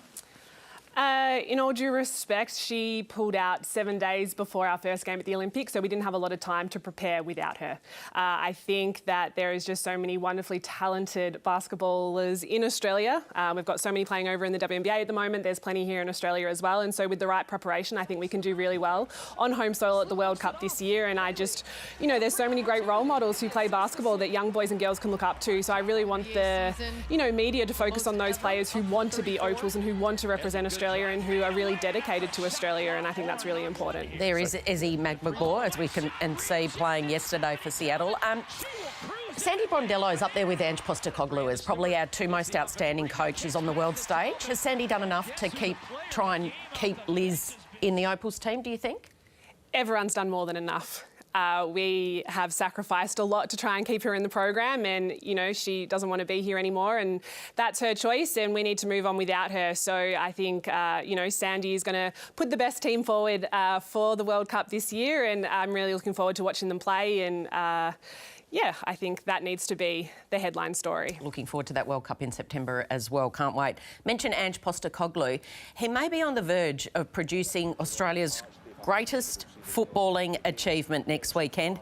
He's taken Celtic overnight to the brink of the Scottish Premiership title. 4-1 it was over Hearts. Caro, last week in an exclusive interview that he did with Offsiders, he credited you for the early days' encouragement. So there you go. You've got one hand on this trophy, Caro. It's very kind of Ange to say that I was encouraging, but he was such a great panellist on the Offsiders, and he was very easy to encourage. What have you made of this achievement? Oh, it's extraordinary, and you just wonder where he's going to go next, and I'm just really sorry he's not coaching the Socceroos, to be terribly Australian and patriotic, Corbin. No, I agree with you on that. I mean, we've seen, obviously, footballers come through and make it on the world stage, but for a coach to do it, I think it's elevated again. It's I mean, who'd have thought that an Australian with football now all of a sudden goes over to coach, has success in Japan, has success locally, takes a team to the World Cup, wins an Asian Cup, and now on the brink of a Scottish Premier League title with Celtic. Can I say this seriously, looking down the barrel? I think Victoria is the home of football at the moment because we've got Ange Postecoglou, and of course the Premier Plate in the A-League still up for grabs with 3 days left to play. 3 Victorian clubs still in the running for this Premier's Plate. Melbourne victory 4-1 win in the Big Blue last night over Sydney FC, and it featured some astonishing goals. That's D'Agostino. This is Adam Lafondra with the equaliser, Corbin, and then Brimmer with this spectacular free kick. Sensational goals, each of them. That last one from Brimmer as well on the spot kick. Huge win for Melbourne Victory. So all of a sudden they're the clubhouse leader to win the Premier's Plate. They're 2 points clear. Melbourne City have a chance to try and win it back. So they play Wellington on Monday.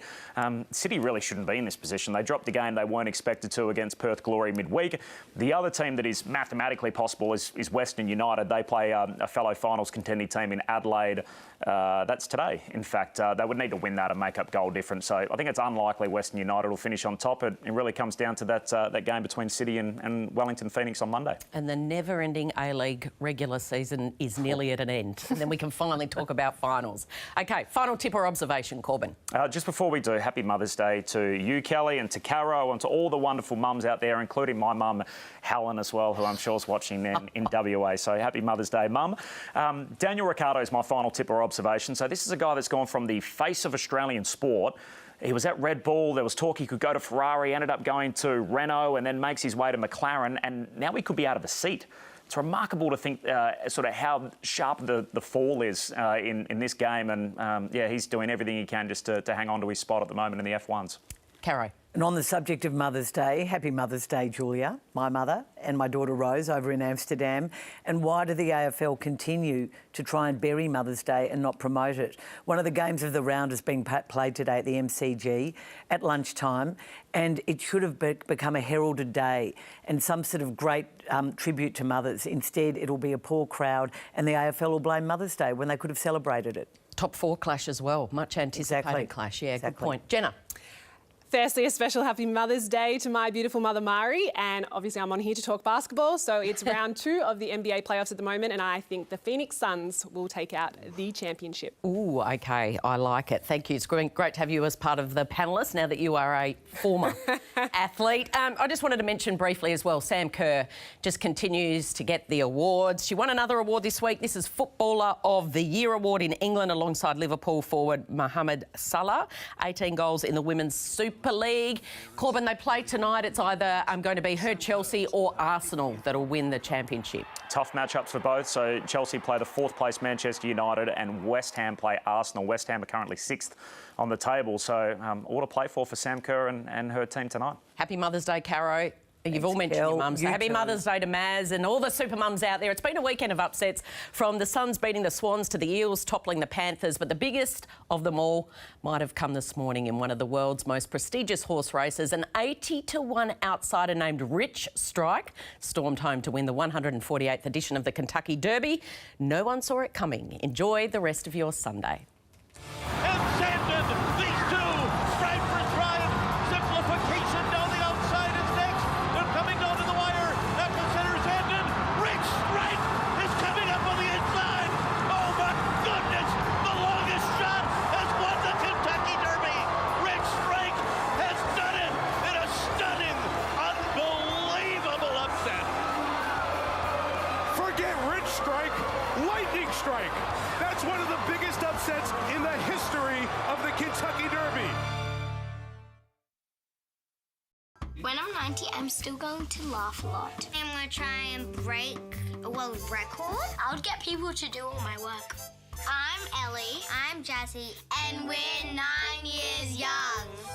Yeah, 90 is a long time away. Yours for 90 years. Spending to boost economic growth. Live performance. Women have been great role models. His family had never lost hope. Contains the genetic material. This is DW News live from Berlin. Jill Biden makes a surprise visit to Ukraine. The U.S. First Lady holds a Mother's Day meeting with the wife of President Zelensky. She's the latest high-profile American to enter Ukraine in secret since the invasion. Dozens feared dead in an airstrike on a school in eastern Ukraine. Russia is stepping up attacks in the run-up to its annual Victory Day parade on Monday. Also coming up, tensions rise at World War II commemorations in Germany as both pro-Ukraine and pro-Russia demonstrators take to the streets.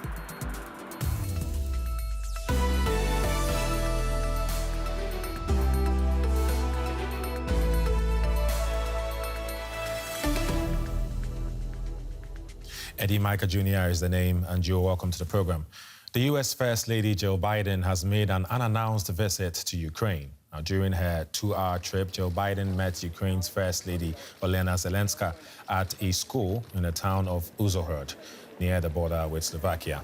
Earlier, the U.S. First Lady met refugees and volunteers at a center in one of Slovakia's main transit points for those fleeing the war. For more, I'm now joined by DW correspondent Emmanuel Shaz in Lviv, Ukraine. Emma, a surprising visit by U.S. First Lady Jill Biden to Ukraine today. How important is her visit to Ukraine for the people there? Well, it's very significant that this visit took place today on the 8th of May. She's the second highest ranking U.S. diplomat to come to Ukraine. This was a surprise visit. Here there was already Antony Blinken and the Secretary of Defense, who had visited Ukraine, but very symbolic that she came here today. She met Ukraine's first lady at the border with Slovakia, and her visit was only made known once she had already left, but with the First Lady of Ukraine saying that this was very symbolic, that it showed the US and Ukrainian friendship, and that it was also very brave that the First Lady of the United States came to Ukraine during wartime. Yeah, sounds like it. Stay with us, Emma. We'll get back to you in a bit. Now, in other developments in the war, as many as 60 people are feared dead in a Russian airstrike on a village school in eastern Ukraine. Around 90 people were sheltering in the building when it was bombed. All that remains of a school in the village of Bilogorivka in Luhansk region. Ukrainian officials say 90 people were sheltering here when the Russian airstrike hit. Rescuers have pulled 30 survivors from the rubble, but the fate of the rest is unknown. Heavy fighting nearby has hindered rescue efforts. Taking into account that it was an airstrike and not a simple artillery shelling, when the explosion happened, there was an extreme temperature. Certainly our emergency workers will be clearing the debris with maximum speed, but there's only a very slim chance that anyone survived. But we hope for the best. Шанси на те, щоб там залишився хтось живий, але сподіваємось на краще. Ukrainian officials fear Russia is stepping up attacks as Moscow prepares to celebrate the Soviet Union's victory over Nazi Germany on Monday, May 9th. The port city of Odessa has also come under fire, struck by multiple cruise missiles, and Russian forces have continued to bombard Ukraine's last military holdout in Mariupol, the Azovstal steelworks. All civilians have now been evacuated from the plant. Some have crossed the border into Poland, joining millions of Ukrainians who've already fled the war. We crossed the Polish border, and it's so calm here, no one is shooting. But in Mariupol, people got used to the shooting. The planes are the worst. It's impossible to get used to them. They're bombing everything, everywhere, and we never know where the bombs will fall.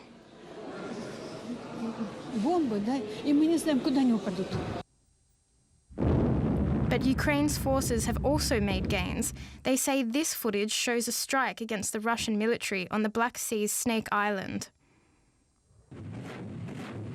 Combat has intensified in eastern Ukraine, but British and US military sources say a Ukrainian counteroffensive near Kharkiv is advancing and could even push Russian forces back across the border.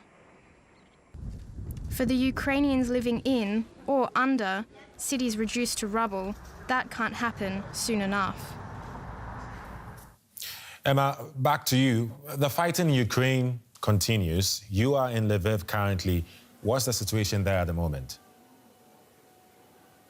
Well, Eddie, as you can see, perhaps behind me, life seems pretty normal in the west of Ukraine, but that's only an impression. Every now and then, several times a day, you would hear air alerts, airstrike alerts resonating all across the city, and people in need to take shelter. And why is that? It's because there's nowhere really safe in Ukraine. Of course, fighting is the most intense in the eastern part of the country, but there's nowhere that has been spared by Russian strikes, and there was that fear from the Ukrainian authorities that the strikes would intensify this week at the occasion of what Russia also celebrates as Victory Day tomorrow, May 9th. And indeed, we've been having a couple of airstrikes already since last night, and it is feared more are coming, with Ukrainian officials also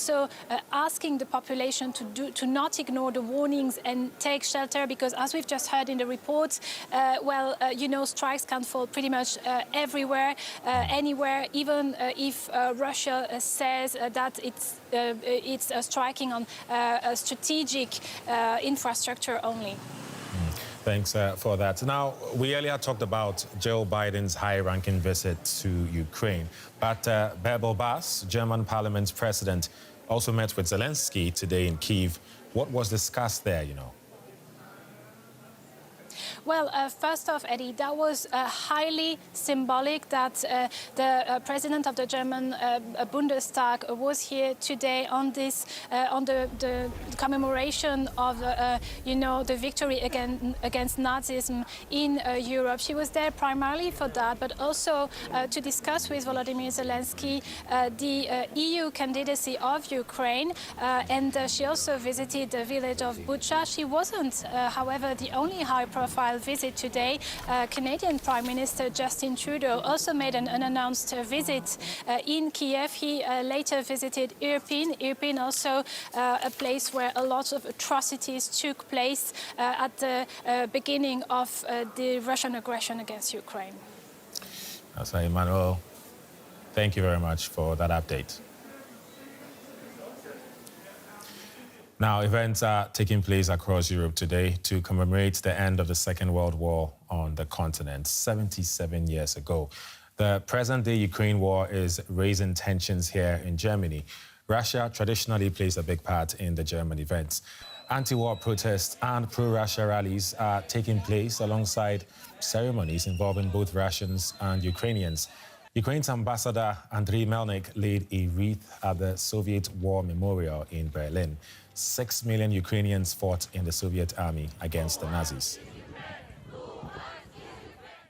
DW's Julia Saudeli is covering the event in Berlin. She followed the commemorations at the Soviet Memorial. This monument here behind me plays an important role in the commemorations of May 8th here in Germany, the day that marks the end of World War II. It is meant to honor the Soviet soldiers who died in fighting Nazi Germany during that war. And it is also significant for the Ukrainian community here because up to 6 million Ukrainians fought with the Soviet army in World War II, and up to half of them died. And so today, the ambassador from Ukraine here in Germany came to this monument for a ceremony. But this year, the war in Ukraine and Russia's aggression in Ukraine has brought a new significance to the event. Demonstrators, both from the pro-Russian side and the pro-Ukrainian side, were here today protesting, calling for different things and opposing each other. The police had to enact measures to try to prevent the tensions between these groups from escalating, for example, by banning the exposure of Ukrainian and Russian flags at sites like this one across Berlin. And we have seen police having to take Ukrainian flags away from protesters who were here today. Many different events are also planned to take place on May 9th, on Monday, which is a Victory Day in Russia, and police are still awaiting the possibility of tensions developing there. Now, Russia is to mark World War II Victory Day with its annual parade in Moscow. Preparations for the huge event are being finalized. Thousands will line the streets on Monday to watch the patriotic display with parades of soldiers and military hardware. But with the war in Ukraine killing thousands, how appropriate is it to celebrate? We asked people in Moscow. The victory parade for the Great Patriotic War is always appropriate.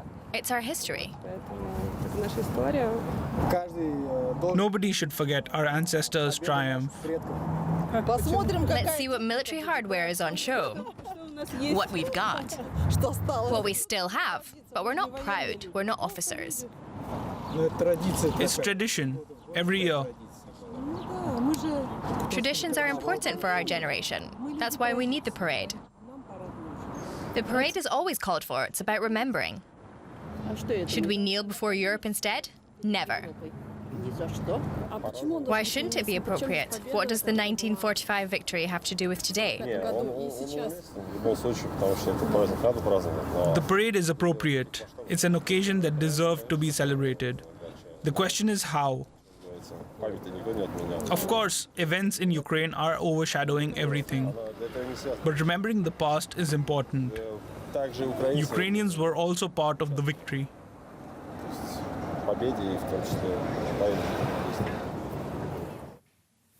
A hardline former security chief is taking over as the new leader of Hong Kong. John Lee won backing from the 1,400 Beijing loyalists who were allowed to vote for him. He was the only candidate. Lee previously oversaw the crackdown on the city's democracy movement. His appointment will further tighten Beijing's grip on Hong Kong. DW correspondent Phoebe Kong tells us what people make of their new leader. John Lee becomes the first person ever with security background selected as Hong Kong chief executive.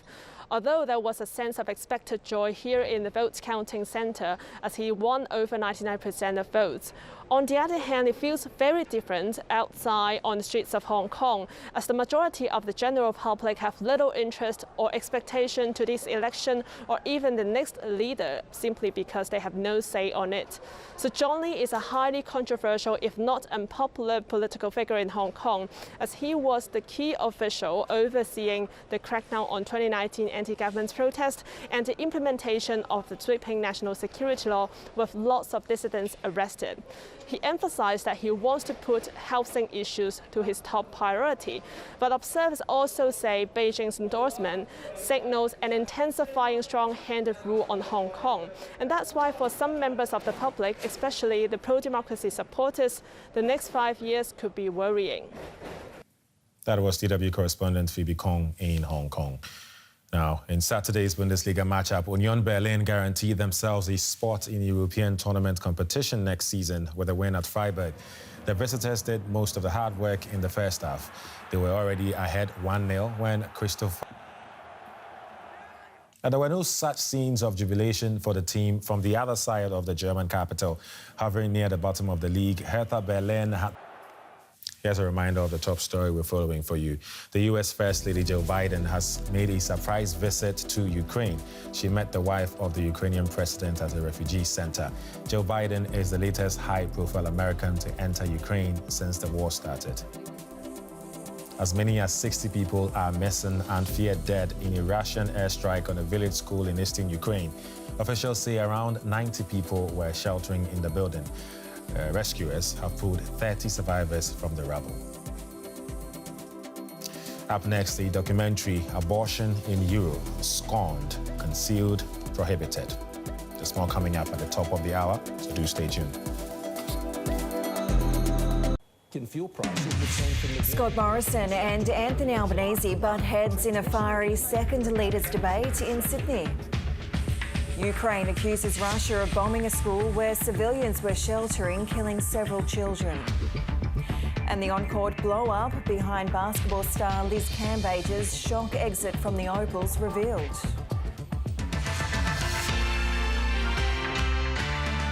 Hello and welcome to ABC News. I'm Meredith Sheehan. Scott Morrison and Anthony Albanese have gone head-to-head in a combative second leaders debate, with both leaders challenged on wages and cost of living and integrity. Prime Minister Scott Morrison hit back at suggestions he's a divisive leader. Labor's been putting questions about Scott Morrison's character front and centre on the campaign, citing criticism from fellow Liberals suggesting he's unfit for office. But the Prime Minister says he is a stabilising force for the coalition. I'm the first Prime Minister to face an election after having been elected for the first time 3 years ago. And when I became Prime Minister, our party needed to be united, and that's what I've done. We haven't seen the revolving door under my leadership. I brought my party together. I brought my coalition together. The difference between myself and the current government and Scott Morrison is that we will try to do what we can in measures and structures to improve real wages. We will support, for example, minimum wage increases. At the moment, this government won't even do that. Meanwhile, Anthony Albanese has been grilled on exactly how he'd deliver on his commitment to higher wages under a Labor government.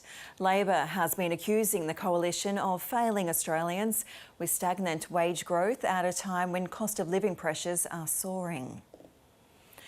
Several investigations are underway into allegations that candidates' election campaign posters have been interfered with.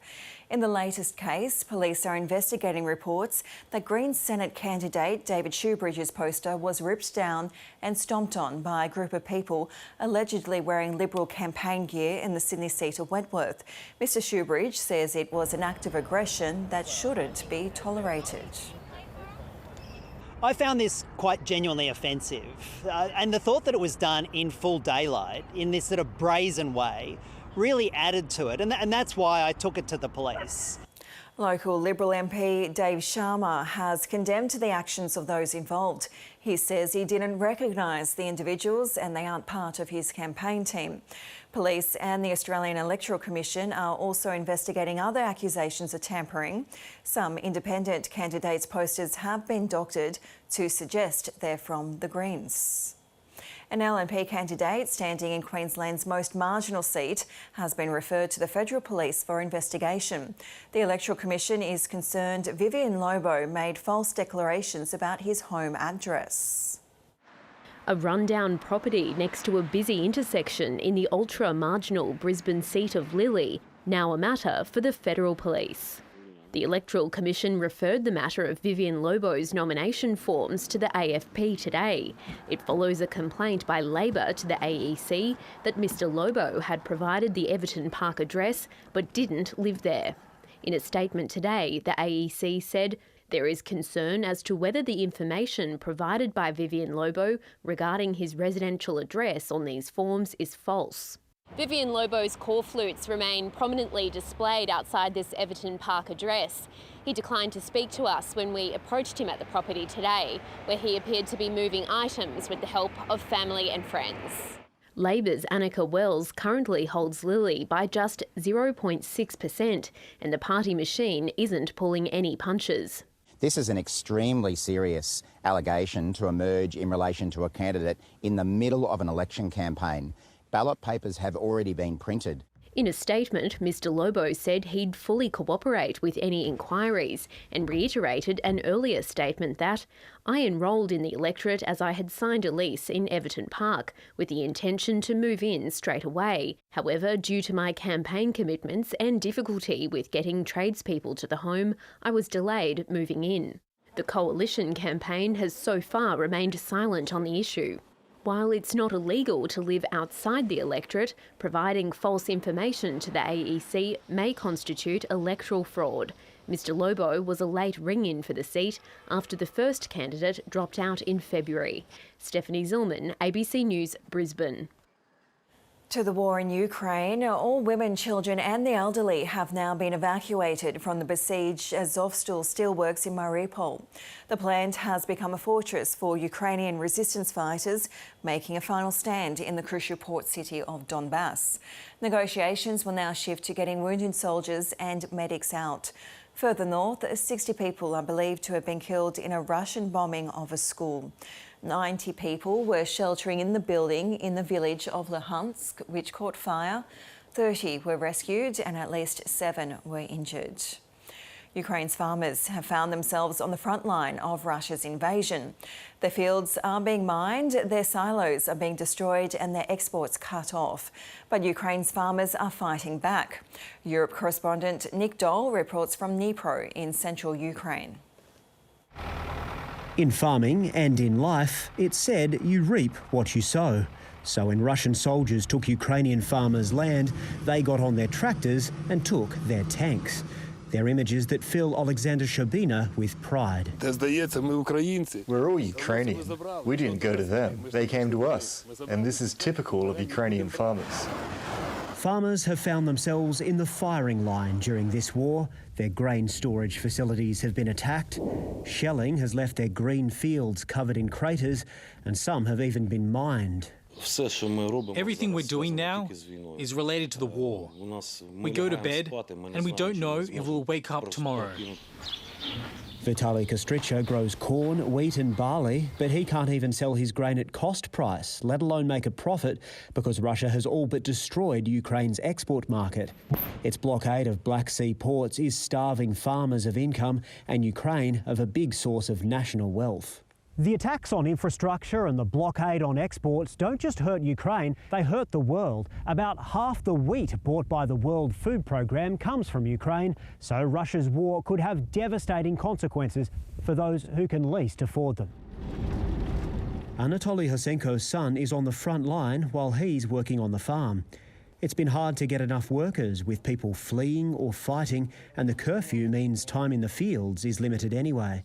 He says it's a shame this fertile land isn't reaching its full potential. It's such rich black soil, he says. This land is his life, and it shows. Do you think that people understand how important Ukraine is for feeding the world? Now they do understand, he says. They may not have before, but now they get it. But farmers here aren't standing still. Vitaly, like many others, is donating his excess wheat to feed soldiers and refugees. It's milled nearby and taken to this old bakery, revived after 35 years just for the war effort. Its wood-fire oven turns out more than 250 loaves a day. Livestock is also being sacrificed. These pigs have been donated, and Alexander's team turns them into stew to send to hungry troops on the front line. This is a struggle for all Ukrainian people against the invasion, and farmers can play a special role. They know their land better than anyone, and if Russian troops try to take it, their tractors will be ready. Nick Dole, ABC News, Dnipro.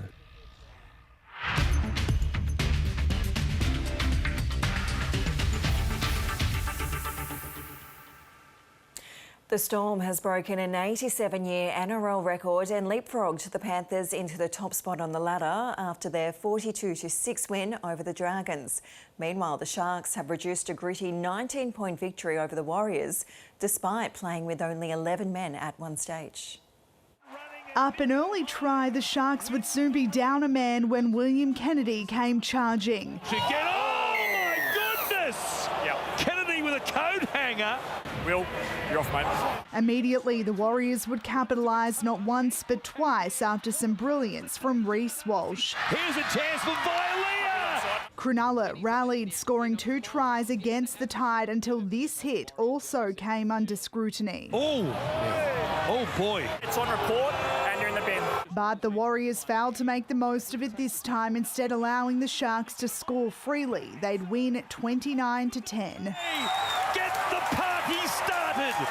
The Shire erupts! Earlier, 2 milestone men led the Storm out in Melbourne before their star fullback flexed his muscle. Pappenhausen gets there! Already limping from an earlier knock, his second try of the day was most impressive. Somehow finding the energy. How's this try on one leg? But it came at a cost, with the Dalian medal leader injuring his hamstring. Still, the Storm pushed on to put 42 points on the Dragons, breaking the 1935 record for most points scored by a team in the opening 9 rounds. What about that? Last night, chasing a 4th straight win for the first time since 2017, the Cowboys had their backs against the wall at the break. The Knights do have the lead. But it was a tale of 2 halves as North Queensland scored 4 unanswered tries, including another dazzler from their 19-year-old superstar. Nanai stepping, my goodness, watch him move. The Cowboys remain planted in 3rd spot on the ladder, proving they're no longer out of sight or out of mind in the premiership race. Hey Loz, we're busy, mate. Here's 5 minutes, all right? All right, see you, mate. There's no laughing at the Titans after the club slumped to a 5th straight defeat, a 44-16 loss to the Roosters in Mackay on the back of a James Tedesco masterclass. By Tedesco, he's got 3. And have a good look at myself, and individuals need to too, and we just need to get it right for next week. Jessica Stewart, ABC News. Melbourne has continued its unbeaten run to the start of the AFL season by beating St Kilda by 38 points at the MCG. A dominant first half from the reigning premiers set up the win against the much improved Saints, who showed some resistance but were not good enough. It looked a little too easy from the start. Oh, what a catch in the gully, not paid by the umpire. The reigning premiers only needed 1 hand, and moments later 1 step on the opposite leg to stamp their authority over the Saints. Keziah Pickett was everywhere early. The danger was imminent, and there's another strike. Nothing was going the Saints' way. Or has he? Touch. With even the straight forward made difficult. The Demons dominated the middle and destroyed the Saints from stoppages. The Saints only kicked their second midway through the second term. And despite a 35-point deficit at the main break, Max King helped his side gain some momentum in the third. And 47 has become 22 on the back of 4 consecutive goals. But the damage had well and truly been done. The Demons were spoiled for goal scorers, while their midfield brigade was classy as always. Melbourne is now a game clear at the top of the ladder. Tom McDonald kicked 2 goals in his 200th game. We're still improving, and we're prepared for the team's best every week, and we're loving it. We're embracing the challenge, and it's a great thing to be a part of at the moment. After showing much improvement, the loss is St Kilda's 2nd in a row and leaves them outside the top 4. Tom Maddox, ABC News. Former Australian basketball captain Jenna O'Hea believes star player Liz Cambage won't represent the Opals again. Cambage last week told the ABC she didn't feel supported when she was playing for the Opals. That's been refuted by O'Hay, her former captain. Also confirmed allegations about what Cambage said to the Nigerian team during an Olympic warm-up game last year. Liz Cambage had her feathers ruffled and she turned to them and said, "Go back to your third world country." And of course, Eze Magbor is originally Nigerian, a Nigerian who's now living in Australia and playing for your team. And as a result, there was a brawl that erupted, and since then, you haven't spoken to her. That is all 100% correct. Will she ever play for Australia again, do you think? No. Cambage was reprimanded by Basketball Australia for the incident involving Nigeria. She withdrew from the team shortly before the Olympics, citing mental health reasons. Taking a quick look at the weather around the capital cities for Monday. Showers in Brisbane and Sydney. Frost, then sunshine for Canberra. Mostly sunny in Melbourne, Hobart, Adelaide and Perth. And sunny in Darwin with the top there of 34 degrees. That's the latest from ABC News. Remember, you can keep up to date at news.abc.net.au and on ABC iView. I'm Meredith Sheehan. Thanks for watching.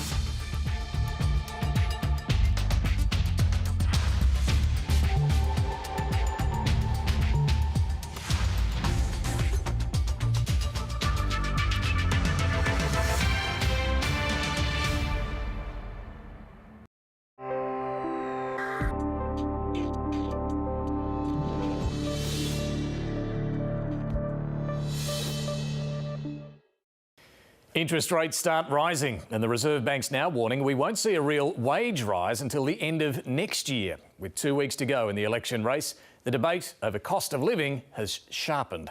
I'm David Spears. Welcome to Insiders.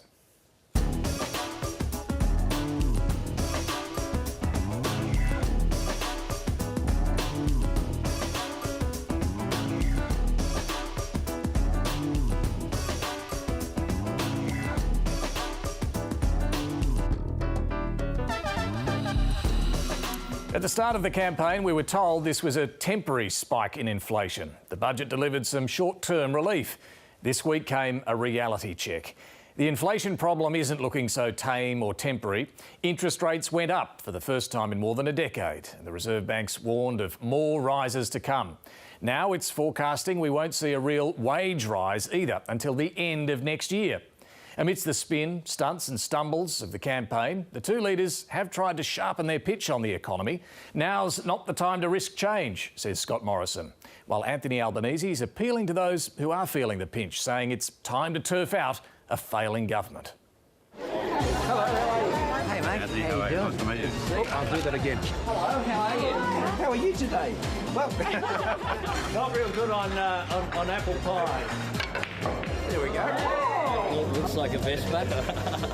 The Reserve Bank has lifted the official cash rate by 25 basis points for the first time in more than a decade. But the bank's governor acknowledged it'll come as a shock to many.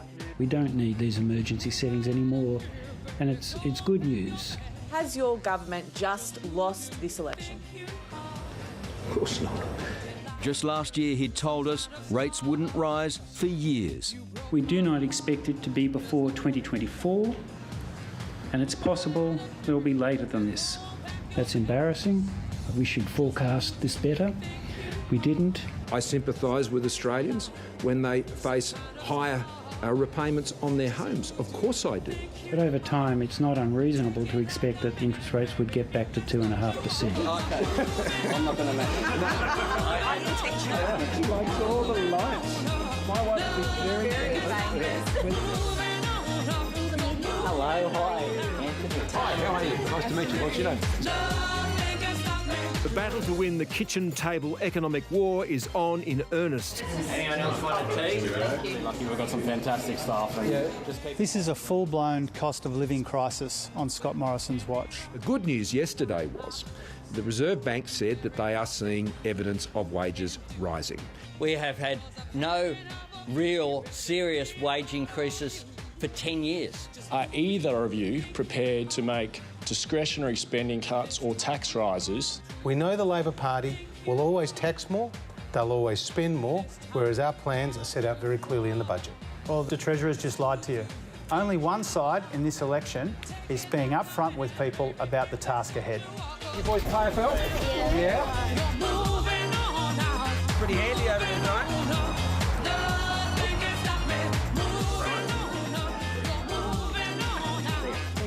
Thank you, sir.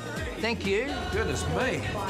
What are these? I haven't seen these before. Anthony Albanese's campaign's been rocked by a fresh blunder. Quizzed on a 6-point fix for the National Disability Insurance Scheme, he floundered after the first point. What are the 6 points? The 6 points are what we will do in terms of was outlined by Bill Shorten. When colleague Chris Bowen took the mic, the Labor leader gestured to a staffer before being slipped notes. I've just run through the 6 points. But you couldn't today, was the point. I'm just wondering if you No, I saw that wasn't as given the opportunity.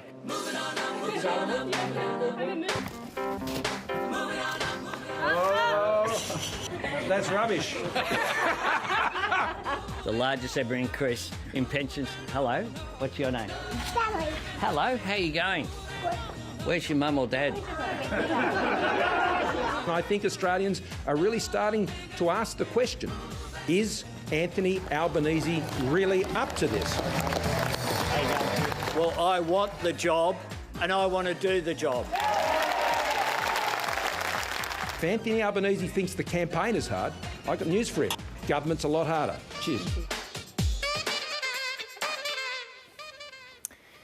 During the campaign, Insiders is running for 90 minutes. My first guest this morning is the Shadow Education Minister, Tanya Plibersek. Later, independent candidate for Wentworth, Allegra Spender.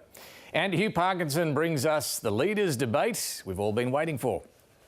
Do you solemnly swear that the testimony you will give in this general court-martial will be the truth, the whole truth, and nothing but the truth, so help you God?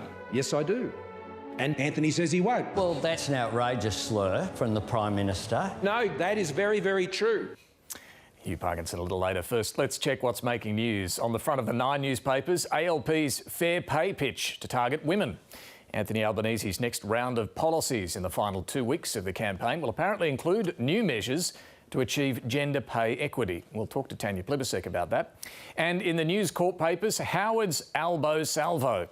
Former Prime Minister John Howard, who initially shrugged off Anthony Albanese's inability to cite the unemployment rate, now says the Labor leader is not across the detail, lacks policy substance and is a left-wing inner-city bomb thrower. We're going to begin this morning with the outlook for the economy, which has shifted since the campaign began. The Reserve Bank this week shifted too, but the two major parties have not. They're still making promises to spend more and more money with no serious effort to rein it in and put some downward pressure on inflation. We are in a campaign where neither side is willing to take a dollar away from a single voter. Let's see what the panel makes of it. And I'm joined this week by Waleed Ali, Andrew Probyn and Gabrielle Chan. Very good morning to all of you. Look, let's just start on where we're at with the economic outlook. As I say, it has changed since where we began this campaign, the Reserve Bank too. But Waleed, has it become too hard, do you think, for either major party to show some spending restraint, to actually pull money out of the economy? Yeah, I think that's been building within politics for a long time, really. I mean, we see this every budget night when the lead item on every news piece of news coverage on it is what's in this for you, who loses from this, who wins from this. Once we frame politics that way, this is the result. But the other factor, and I think this is the 2019 election, and when Labor lost that election with what you would have to call a bold agenda at the very least, and a very big agenda that did have winners and losers, you saw that Labor was immediately going to be gun-shy to try anything like that. It's run a very small target strategy in this case. It's a good point because Labor lost that and Morrison won that by not really touching hurting anybody. No. Was the whole approach. No, and probably the giveaway that we were in for this early on, even before we get to any economic developments or the pandemic or anything like that, was Labor signing on to the Morrison government's tax cut plan, including stage 3. This is a very un-Labor policy. I mean, any way you cut it, it's an un-Labor policy. You can say it's a good policy or a bad one, but it's not a Labor one. And the minute Labor signed on for that, it was sending out a signal that it was simply not prepared to have a fight on anything that would take money away from people, especially people who might be in the suburbs or anything like that. Yeah. And if anything, they're going to try to pump money into certain areas. In Labor's case, it's the caring industries, and in the Coalition's case, they're persisting with those tax cuts. And that's what's happening, Andrew Probyn. We are seeing these almost daily announcements. Some of them aren't huge, but there's a drip of extra money going into the economy, targeting specific cohorts of voters. Do you think the two major parties, or indeed the minors and independents as well, are really capable of any restraint? Well, not in present circumstances, and there's no intention to either. You remember too that the reason that rates have gone up is because inflation is so high. We've discovered from Philip Lowe that inflation is going to hit 6% later in the year. Despite all this, Labor and the coalition are at one in supporting $12 billion being sloshed about in the economy later in the year between July and September with the low and middle income tax offset. I mean, that's going to have an inflationary impact. Now, we might all be glad to get a bit more money in the household budget, but it does have an inflationary impact. Now, these are numbers that Philip Lowe is talking about, the numbers that weren't being considered by Treasury when it was formulating the budget. But neither side is showing any restraint. Politically, the coalition believes it can't. The Labor Party, because of what Waleed was saying, has no intention to show that restraint. But someone has to, because this budget is in structural deficit into the 2030s. Well, Gabby, the Reserve Bank on Friday really noted the fact that this is going to be here for a while. We're not going to get real wage growth until December 2023. That's a long time to be, in real terms, going backwards. It is, and the thing I hear most is not so much about jobs, but it's about well-paid jobs. So it's interesting to me that there's a lot of focus, particularly from the coalition, on creating jobs.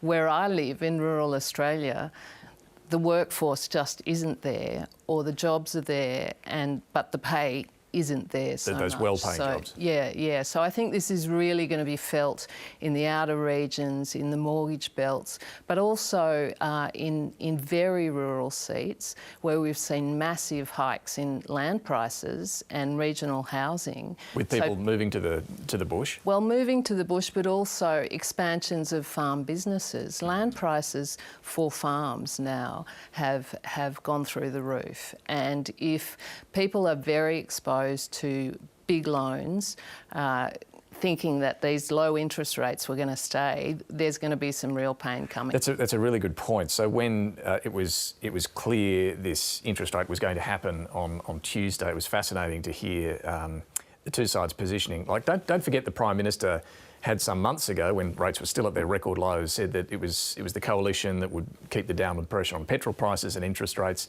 On the eve of the rates decision, though, on Tuesday, he was suggesting this wasn't about politics. You know what? It's not about politics. It's not about politics. What happens tomorrow deals with what people pay on their mortgages. That's what I'm concerned about. Your argument is it's not about what it means for politics. I mean, sometimes you guys always see things through a totally political lens. I don't, and Australians don't.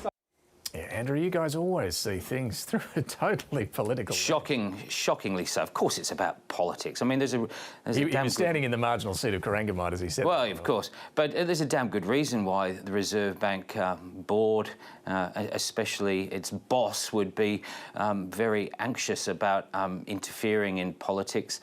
If you look at Lazarus Rising, John Howard's book, and he talks about that 2007 rate rise on Melbourne Cup Day when he was trying to seek re-election. He did talk about the fact that the Reserve Bank board was independent, but he also reflects on what he thought was a gentleman's agreement that the Reserve Bank board wouldn't interfere. Well, it did then. It has now, and it has now because the Reserve Bank board has not properly assessed the inflationary effect. Well, just on that, you mentioned Philip Lowe, and I think a lot of home buyers are particularly concerned about this rate rise because Philip Lowe, the Reserve Bank governor, was telling them for so long that he would keep interest rates at these record low levels until 2024. He got it horribly From a wrong. forecasting perspective, that's embarrassing. We should forecast this better. We didn't. But what we did do in 2020 was make sure that we took every possible step that we could take to help the country. Yeah, sorry, Andrew. He's embarrassed. Is that enough? Well, he got it wrong. I mean, the market was saying last year that they were expecting interest rate rises to start this year and quite steeply. The market was saying very much the same at the start of this year, just before they met, and yet he was saying just in November that there would be no increase until 2024. There might be reasons for people to be a bit anxious and a bit annoyed with Philip Lowe that they could get it so wrong. But, you know, that's politics, isn't it? You've got to deal with it.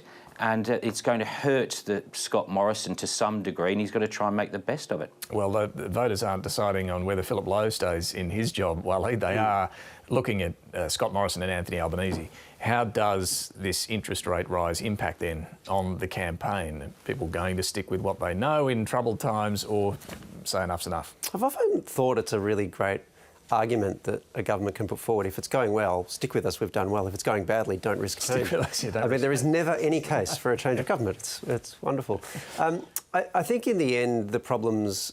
My hunch is, and it can't be any more than that, right? Yeah. But my hunch is that this plays worse for Morrison than it does for Albanese. I don't think he would have wanted a rate rise, put it that way. There's no question he wouldn't want. And the weird thing about this is a lot of his arguments, Morrison's arguments that is, in response to this rate rise, are actually correct. It's just that they sit in contradiction to the previous statements, which is that when interest rates are low, this is because of good economic management. That's actually the bit that was probably not correct. These were really, really low interest rates because it was an emergency situation. Part of the reason we had such low interest rates for such a long time was that we had a government that was refusing to stimulate. And so the Reserve Bank was constantly cutting them to try to stimulate the economy because it was moribund. We're now in this really weird situation. A pandemic happens, the economy is just pumped with cash. And so there's this hyperinflationary moment, and then add to that things that are beyond government control, the war in Ukraine, etc., supply chains. And so you get this hyperinflationary moment, and now the Reserve Bank has to hike interest rates. Well, yeah, and look, it's interesting when you do press both sides, you know, on what they're doing to put downward pressure on interest rates. The government would argue that its spending, which is a lot of infrastructure spending in particular, will be productive, will help expand the economy.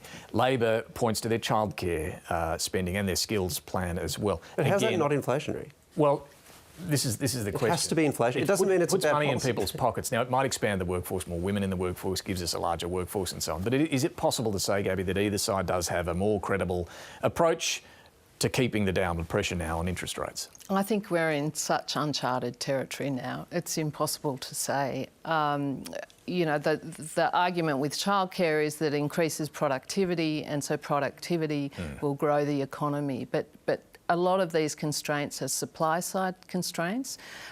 Anyone in the pandemic who might have been renovating their houses as we were, spending on groceries, knew that inflation was coming. So I just don't see any credible policies much on how to deal with this. Yeah. Can I just observe, though, that we're now in the situation where the campaign is built on a contradiction for both parties, because the key issue is cost of living.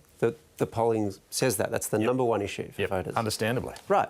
Of course, inflation's now galloping ahead, right? Well beyond what anyone thought. So cost of living is something you need to address.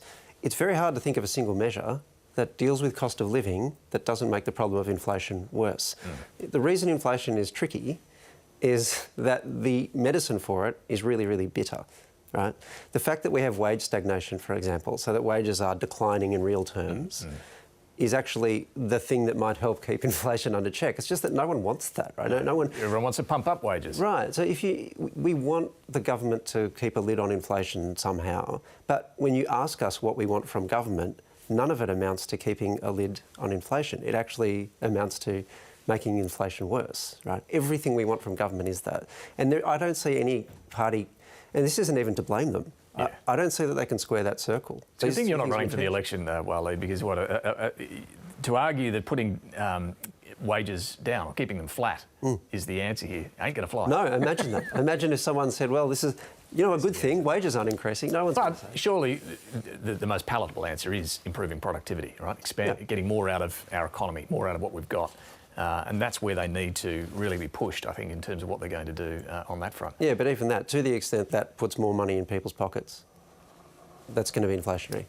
I don't. This is just an economic relationship, and that's why you have an RBA in place to try to keep inflation between 2% and 3%. Because there's this argument about what exactly is the natural interest rate and a natural area of inflation, and that's roughly what we're looking at. Now the RBA is saying it will be 2 years before you're even back in that situation. Well, time to talk to the Shadow Education Minister and Shadow Minister for Women, Tanya Plibersek. And to take us there, here was the Prime Minister ridiculing Labor for suggesting that it could do any better on the cost of living.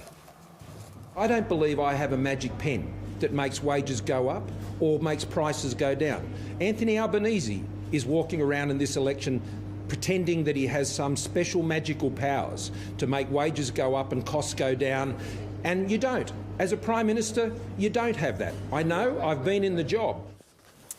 Tanya Plibersek, welcome to the program. Good morning. So what can Labor do? Happy Mother's Day. And happy Mother's Day to you. All the mums out there. No, well said. What can Labor do to get prices down or wages up in the next 12, 18 months? Well, it's interesting, isn't it, that the Prime Minister has completely given up on helping families with the extraordinary cost of living pressures they're under right now. Labor's the only party that has a plan to support wages growth. The Prime Minister, the Liberals have already said that low wages growth is a deliberate design feature of their economic management. So our plan to help with wages means helping business with their productivity, so making sure we're investing in cheaper power, better NBN connections, bringing down the cost of doing business, investing in training and education so they've got more skilled workers. But we also need to tackle what's wrong in the industrial relations system to make sure that we see wage increases. Like, this government has engineered an industrial relations system that keeps wages low. We support criminalising wage theft. We support same job, same pay. We support gender pay equity to make sure that women, particularly in underpaid female-dominated industries, are getting a pay rise. And, you know, the other part of this equation, of course, David, is the extraordinary cost of living pressures that families are under. We've got a plan for cheaper childcare. We've got a plan for lower power bills. We've got a plan for more affordable housing. We've got a plan for cheaper medicines. We've got a plan for cheaper electric vehicles so you can bring down the costs of commuting to and from work as well. I think it's really instructive that we've got a Prime Minister who says, I got nothing. I got nothing for you. I know you're struggling, but I got nothing. Just going through some of the list that we heard there, whether it's cheaper childcare, cheaper power prices, the skills train, all of this is going to take some time. You know, your childcare plans don't take effect until July next year. So in the next 12 months, if Labor were to win, there won't be that much change, will there? Well, this is a problem that's emerged over almost a decade of Liberal government. I mean, they have been keeping a lid on wages growth, pushing wages down for almost a decade. So no new government will fix this overnight. But we've got a plan to help families with cost of living. We've got a plan to help businesses become more productive so that they can pass on pay increases to their staff. And we've got a plan to change our industrial relations environment so that we can see pay rises, particularly for underpaid industries like aged care. Well, let's go to some of the portfolio areas. Skills, firstly. You have promised 465,000 fee-free TAFE places over 4 years. Most states already offer fee-free TAFE places for areas of skills shortage. How would this be any different? Well, we need to work with the states and territories to make sure that this is in addition to what the states and territories are already doing. We've got a pretty comprehensive idea of where the skills shortages are. We've got lists of skills shortage areas. So we want to work with the states and territories and with the TAFE sector to make sure that we're addressing those real areas of pressure in the economy. Like, literally everywhere I go, David, doesn't matter whether I'm in, you know, Launceston or Cairns or Perth or Alice Springs, employers will tell me that one of the biggest constraints on expanding their businesses, operating more hours, operating more days a week is the fact that they can't find the skilled staff they need. And by to be investing clear, in 465,000 free TAFE places, we can start to tackle those skill shortages. And can I say this too? You know, my dad was a plumber and gas fitter. That was a great job. He could raise a family on a secure income as a plumber and gas fitter. Not only are we saving people money by providing them with a free TAFE place, what we're doing is on average saying that they can earn on average $19,000 a year more with the TAFE qualification than before they got their TAFE qualification. So we take pressure off that family forever by skilling up a worker in that family. OK, but to be clear though, you're giving more money to the states to decide how to spend it here in the fee-free TAFE places. You're actually going to decide which courses... we will work with... Right, so the Labor federal government will decide which courses are free. No, we'll work with the states and territories to make sure that we're addressing areas of skills shortage. Every state and territory currently has different arrangements with their TAFE courses. I know they do. Who decides which courses are free? We'll work with the states and territories to make sure we'll be focusing on areas of skills shortage, and they're very easily identifiable. We know where the skills shortages are. We've had some of these areas of skills shortage on those lists for years at a time. This government, there are actually 61,000 fewer apprentices and trainees today than when the Liberals took office. They've underinvested in TAFE by billions of dollars through the course of their government. We'll work with the states and territories to make sure that we're addressing those areas of skills shortage. Let me ask you about university funding. 3 years ago, you promised a return to demand-driven funding for universities, as you put it, to unlock opportunity for smart, hard-working kids. You said Labor was absolutely committed to bringing back the Gillard government's demand-driven system. You wouldn't walk away from it, you said. Why have you walked away from it? Well, we've got a policy at this election to fund almost 20,000 additional university degrees. At the moment, more young people are being turned away from a university education than ever before. So we want to make sure that more Australians get the opportunity of upgrading their education and skills so they can get the job of their dreams. My question was about demand-driven It's not funding. nothing. It's an extra. No, it's not nothing. It's an extra $500 million Sure, but commitment. it's not what you said you were absolutely committed to. Demand-driven funding. Yeah. Why aren't you doing that?